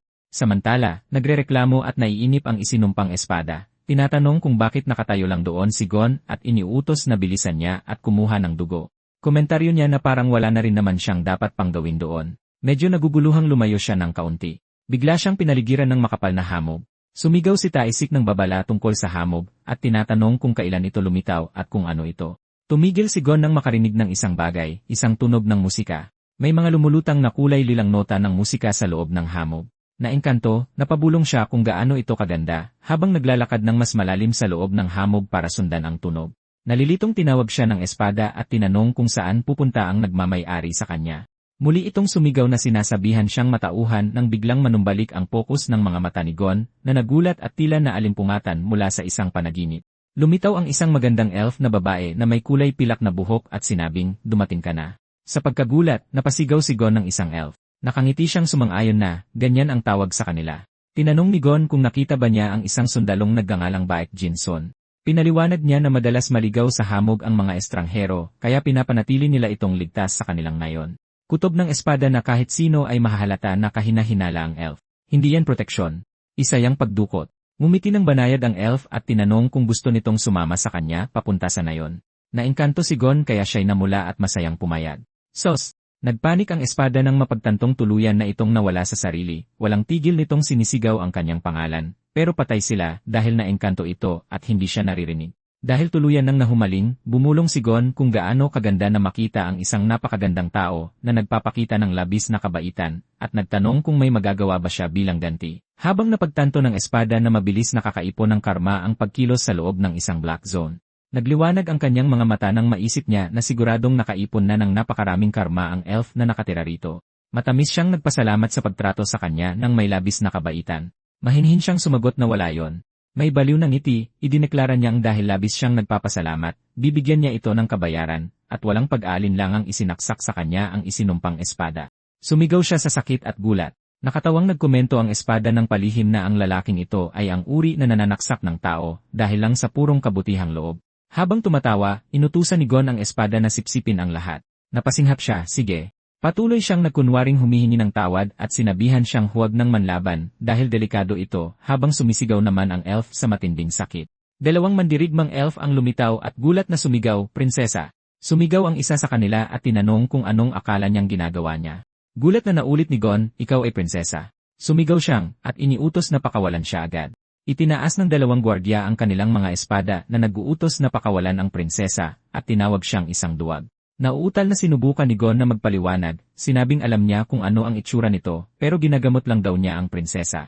Sumagot ang isa sa mga gwardya na huwag siyang gumawa ng ganyang palusot. Sa loob-loob niya, inamin niyang kahit siya ay nakakaisip na mukhang sobrang kahina-hinala ang sitwasyon, pero nagdesisyon siya na malilinawan din ang hindi pagkakaunawaan kapag tapos na ang panggagamot. Kaya kailangan lang niyang magtiis hanggang doon. Nagmungkahi siya ng isang kasunduan at sumigaw, hayaan muna siyang makita si Sergeant Vic, at papakawalan niya ang prinsesa sa oras na makarating sila sa nayon. Naalarma ang mga gwardya at nagtanong kung pumunta ba siya para iligtas ang taong yon at bukod pa roon, para dukutin ang prinsesa, ang buwisit na duwag na to. Dahil na corner, sumuko si Gon at hiniling kay Kazakil na pangunahan ang daan. Umiiyak na sinigaw ng prinsesa ang kanyang pangalan sa matinding pag-aalala. Napilitang pumayag ang mandirigmang elf. Naiintindihan ko. Sa wakas ay nakarating na ang grupo sa isang magandang nayon ng mga elf na itinayo sa gitna ng mga dambuhalang puno at talon, kung saan sila ay binati ng mga salitang, "Heto na. Ito ang aming nayon." Gulat na nag-react ang mga mandirigmang elf sa kabuluhan, "Anong nangyayari Lord Kazakil?" Isa pa ang sumigaw dahil hindi maintindihan kung ano ang nangyayari habang inutos ng pangatlo sa lahat na umatras. Ginawang hostage ang prinsesa. Habang ginagamit ni Gon ang prinsesa bilang hostage, inutusan siya ng isa pang elf na pakawalan ito. Tinanong niya sa espada kung tapos na ba ang panggagamot. Isang hindi maintindihang daing lang ang isinagot nito. Pinagalitan niya ito at sinabihang tigilan na ang pag-iingay at magsalita ng maayos. Pagbaling sa mga naroroon, nagbabala siya sa kanila na mukhang hindi pa ito, tapos at papakawalan lang niya ito kapag nakarating na sila kay Sergeant Vic. Umungol ang prinsesa at tinawag siyang malupit at kasuklam-suklam na tao. Natakot ang mga taga-nayon at napatili, ano to? Ang prinsesa, Diyos ko. Binuksan ng mga kamay ang isang padlock na nakakabit sa isang mabigat na kadena. Bumukas ang pinto. Inanunsyo ni Gon na nandito na siya at sinabihang pakawalan na ang prinsesa. Isang malaking aninong figura sa loob ang basta na lang umungol. Tinanong niya kung iyon ba si Sergeant Vic, at kinumpirma ito ng nilalang sa pamamagitan ng isang ungol. Kinumpirma ng label sa uniforme ang pangalan. Si Vic Jinsung na ngayon ay mabangis na nakalabas ang mga ngipin at namimilipit na parang kuko ang kamay. Naalarma, napagtanto ni Gon na nagsimula na ang korupsyon. Naisip niya na kung bubunutin niya ang espada rito, malamang ay atakihin agad siya ng mga sundalo sa labas. May napansin ang kanyang mga mata sa paligid ng baywang ng elf. Isang plauta ba yon? Agad niya itong nakilala. Ang plautang ito rin ang ginamit ng prinsesa para iengkanto siya kanina. Kung gayon ay siguradong naapektuhan din si Sergeant Vic sa ganitong paraan. Mabilis niyang hinablot ang instrumento habang nanlalaban ang prinsesa sa pagsubok na pigilan siya. Walang kaba, idineklara niya na maniwala man sila o hindi. Nanalo siya ng parangal sa Emmanuel Orphanage Recorder Competition at nagsimulang tumugtog kung saan nakawala ang mistikal na enerhiya mula sa instrumento. Nag-react si Vic sa himig, nawala ang kanyang pagiging mabangis dahil sa isang nalilitong ungol. Nakahinga ng maluwag, napansin ni Gon na gumagana ito, pero may isang palasong diretsong patungo sa kanya. Inactivate niya ang kapangyarihan ng kanyang isinumpang puso na matinding umiilaw, Torrent Heart Double Acceleration. Nalukot ang mukha niya sa hirap habang iniilagan ang palaso ng napakabilis. Sa isang iglap, nagawang makawala ng prinsesa mula sa kanyang pagkakahawak. Nagulat siya, hawak pa rin ang espada at plauta habang nakatayo sa natumbang katawan ng prinsesa. Umungal sa galit ang mga mandirigmang elf. Nakawala na ang prinsesa. Patayin siya. Nagsalpukan ang mga espada sa isang kislap ng asul na liwanag habang desperadong sumisigaw si Gon na isa itong hindi pagkakaunawaan, na ginagamot lang niya ito, at nagmamakaawa sa prinsesa na magsabi ng isang bagay na makakapagpalinaw ng lahat. Napamura si Gon, buwisit, habang nagbabanggaan ang mga espada sa gitna ng pag-ulan ng liwanag habang nakahiga ang prinsesang walang malay sa sahig sa ilalim nila. Tuluyan na talaga siyang hinimatay. Pinatindi niya ang kapangyarihan ng kanyang isinumpang puso. Torrent Heart, Triple Acceleration, matigas ang katawan niya dahil sa sobrang puwersa. Patuloy na nagbabanggaan ang mga talim, nagkikislapan sa bawat pagtama. Galit na umungal ang isa sa mga mandirigma, inakusahan siyang sinaktan ang prinsesa at ninakaw ang plauta ng World Tree. Isinumpang babalatan niya siya ng buhay at kakainin ng hilaw ang laman nito. Umatras si Gon, naguguluhan, bumubulong na nakakabaliw para sa isang elf na magsabi ng ganitong kakilakilabot na bagay, pero maya-maya pa ay nagtaka siya. Teka, isang elf nagsasabi ng ganyan. Tuluyang nayupi ang mukha ng mandirigma, namula at nanlaki ang kanyang mga mata, maluwang na bumuka ang kanyang bibig sa isang malahalimaw na sigaw ng mamatay ka. Nabunyag ang katotohanan. Siya ay nakorop na. Ipinagpatuloy ang labanan laban sa nakorrupt na nilalang, walang awang nagsasalpukan ang mga talim. Determinado, umungal si Gon na kailangan nitong magamot, inactivate ito. Torrent Heart Quadruple Acceleration. Habang umaatake ang elf, naglaho siya sa harapan nito at huminto sa likuran niya. Gulat na nag-react ang isa pang mandirigmang elf sa nakita niya. Tinamaan siya ng direkta, sumisigaw sa sakit habang tumatalsik ang dugo. Nakatayo sa ibabaw ng kanyang natumbang katawan, malamig na nagkomento si Gon, mabagal ka pa rin kahit natutumba na. Sa huli, sumubsob siya sa lupa. Gulat na kumurap si Gon, napansin na marami pa siyang natitirang mana habang dumighay ang espada sa kasiyahan. Hais, natunaw rin sa wakas ang lahat ng yon. Dumarating nang tumatakbo ang marami pang mandirigmang elf, sumisigaw na bumagsak na si Lord Kazakil. Tinawag siyang kasuklam-suklam na tao at inuutos na patayin siya. Tumatakbo si Gon kasama si Sergeant Vic, mabangis pa rin, sumisigaw sa kanya na sumunod at nagsimulang tumakbo habang tinutugtog ang plauta para manatili siyang kontrolado. Habang ina-activate ang Torrent Heart Double Acceleration. Sumigaw ang mga elf para hulihin siya, napagtantong tumatakas siya sa nayon habang tumatakbo ang dalawa papasok sa masukal na gubat. Hinihingal na tumatakbo si Gon at pagod na nagrereklamo na kinakapos siya sa paghinga habang nasa mga kamay pa rin niya ang plauta. Biglang umalingaw ang isang ungol. Nagulat siya nang makita ang isang dambuhalang puting lobo na umuungol sa mismong harapan niya, nakalabas ang mga ngipin nito. Hindi makapaniwalang tinitigan ni Gon ang eksena. Hindi niya maintindihan kung kailan pa nagtipon ang napakaraming halimaw roon. Naabutan siya ng mga elf na tumutugi sa kanya, sumisigaw na nahanap na nila siya, tinatawag siyang isang kasuklam-suklam na tao at inuutos na patayin siya habang kasama nila ang pangkat at sibi. Panakot na umuungol ang mga lobo, nakalabas ang kanilang mga pulang mata at pangil. Dali-daling umatras sa takot ang mga elf, isinusumpa ang mga halimaw ng kagubatan at sumisigaw ng pag-atras. Nanlulumo ang isa sa kanila dahil wala silang dalang plauta para makontrol ang mga ito. Tinitigan ni Gon ang instrumento sa kanyang mga kamay at biglang may napagtanto, ang plauta. Kung gagamitan niya ng mahika ang mga halimaw gamit ito, mapapaamo niya sila. Inilapit niya ang plauta sa kanyang mga labi, at buong kumpiyansang nagtanong kung sa tingin ba nila ay makakasabay sila sa kanya. Nagsimula siyang tumugtog at idineklarang sasayaw sila ngayon sa indayog ng kanyang musika, habang umaalingaw ang himig sa buong kabubatan. Sumagot sa tawag ang mga lobo, umaalulong at tumatayo sa ilalim ng kanyang kontrol. Ang buong kawan ngayon ay ganap na nagpailalim sa kanyang kagustuhan.